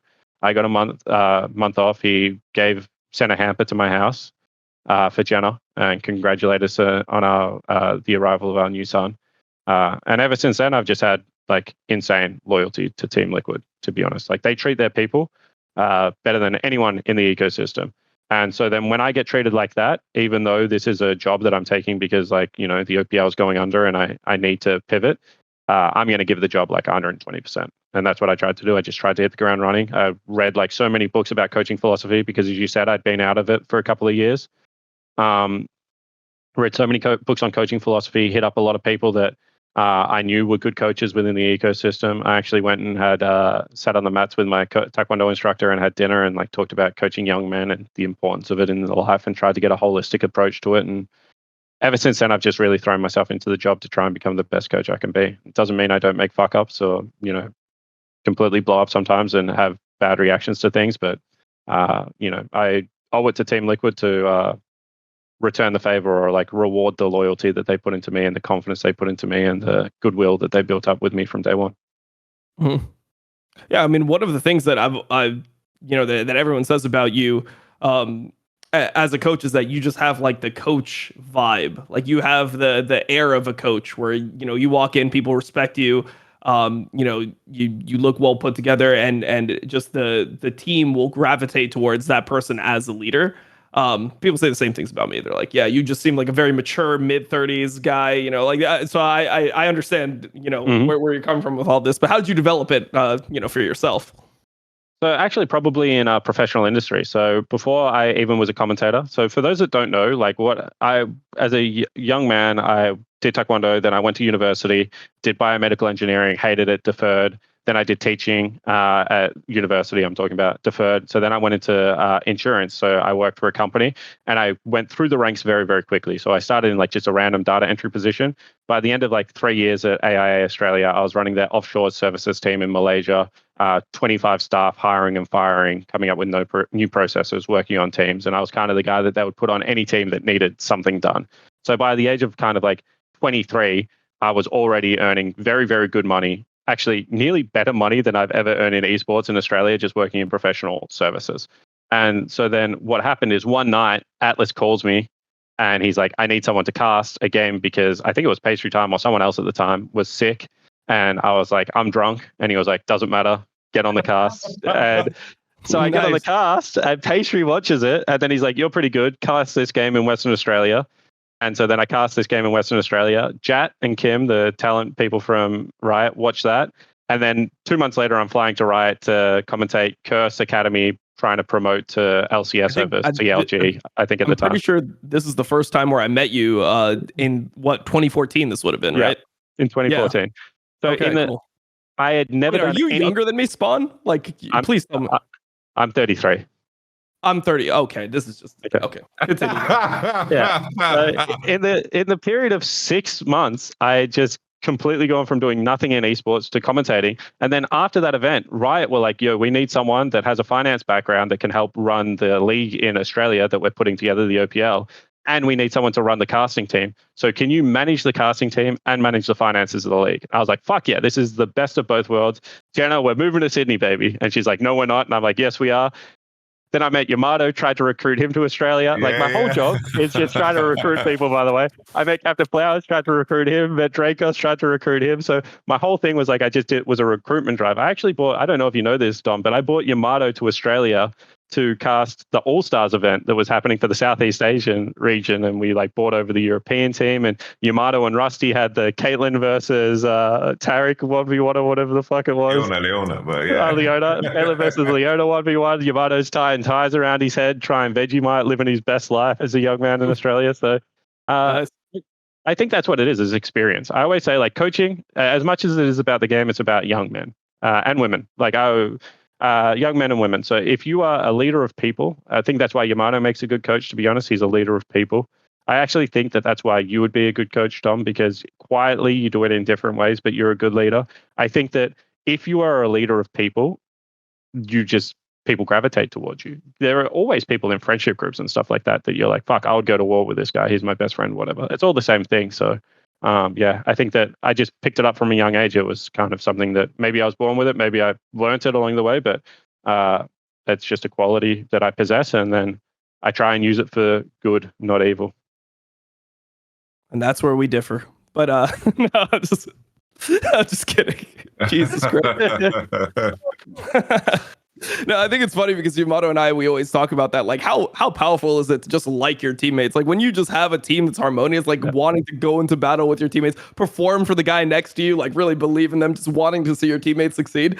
Because you see so many teams where it's like the dynamic is just off, and it's almost like you want to see your teammate fail in a way. And it's like if that ever seeps into the team, when you see these teams that have that disconnect, it just the whole thing just becomes rotten so easily. So that is one thing that we always talk about is like this team looks like they're together. You know, like that's the main thing you look at with the team is like the team looks together. I mean, we saw the issue with FlyQuest at MSI. They just didn't look like they were in it together. They looked like there was a disconnect. And one thing that I appreciate about your team is that you guys feel like you really have confidence in each other, and the way the players speak about each other and you, like it feels like an environment that's really healthy. Like when people criticize, I've been somebody who criticizes Umti a lot, and APA came on our show and is like, I actually think Umti's fucking insane. Like this guy is so good, and he's like helps me so much, and the way that we play together is something that we've built, and I like playing with this guy. So it just feels like a healthy culture over there, and like it's very hard to really explain from the outside what gives you that feeling, but it's something that you feel with Team Liquid and you don't feel with other teams. Like for example, NRG this year, there just seemed like there was something off with the culture and like from the outside. So that's one thing that I respect about Team Liquid is you guys have stayed together, and it seems like when adversity has came, you guys are getting through it as a team, which is respectable. All right, Yamato, is there anything that you have, a last topic you want to go to before we close? Because now I just feel bad about myself seeing that Spawn is, he's a coach, he's winning championships, he's got 2 kids, family, everything. No, I'm older than him. I'm just yelling and ranting like that. That's actually my peak, is like my ranting content is what's getting me over the line. Just like angrily just speaking about League of Legends is apparently the only thing I have to offer to this world. So you have anything to go to? No, it's just, I guess, like, I think it's just cool how small the world is, and it's like I had a very, very good time working with Spawn back in, what was it, 2016, was it? I think 2015, maybe, 2016. Like those 2 weeks were some of the best 2 weeks of my life, and I was very enticed to move all the way to spider-infested Australia to cast LPL, and it's kind of weird how all these paths can kind of converge, because there was also the time 2020 where I signed and inked like a contract with Team Liquid for 3 years, and just because of Trump and COVID, we just said this doesn't make sense, and it's kind of weird how the world kind of is connected, and it's like over time.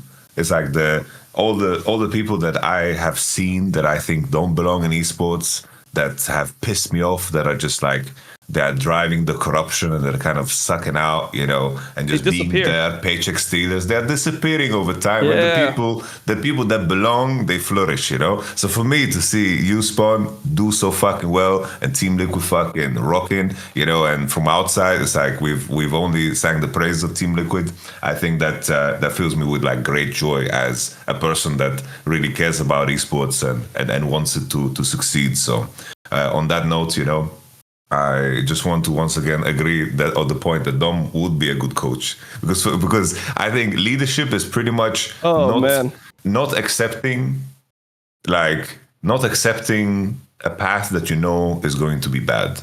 That to me is leadership. And however you're going to move mountains, it's going to be very, very different.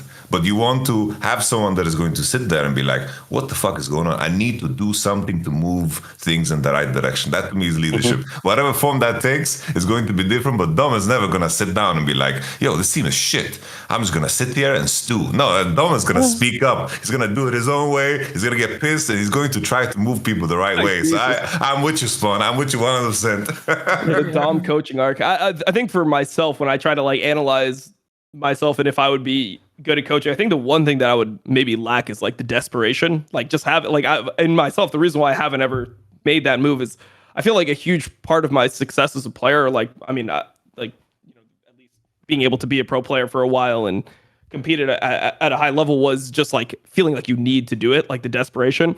And I feel like with streaming, like since I have like something to fall back on that's like cushy and stuff, I don't know if I would have the desperation to really just like get in the mud and just dedicate myself. Because you want to just know life it, and as you get older, like I have different aspirations. Like I want to have a family as well at some point, and I wonder if I would be good at balancing it, because I think that I've always struggled when it comes to like balance. Like I'm somebody who needs to be like fully in one thing and almost ignore everything else to really thrive. So I think that's the main reason why I've never done it, and why I'm not sold if I would be a good coach. I think what you said, Yamato, where you said on your stream once, but you also said it to me. You said that I would be a good coach if I had to be a good coach. Like if that was like what I needed to do, then I could be a good coach. And I feel like that's actually more accurate. Like I think if I had to, I could be a good coach, but I don't know if I could be in a position where I really felt like I had to.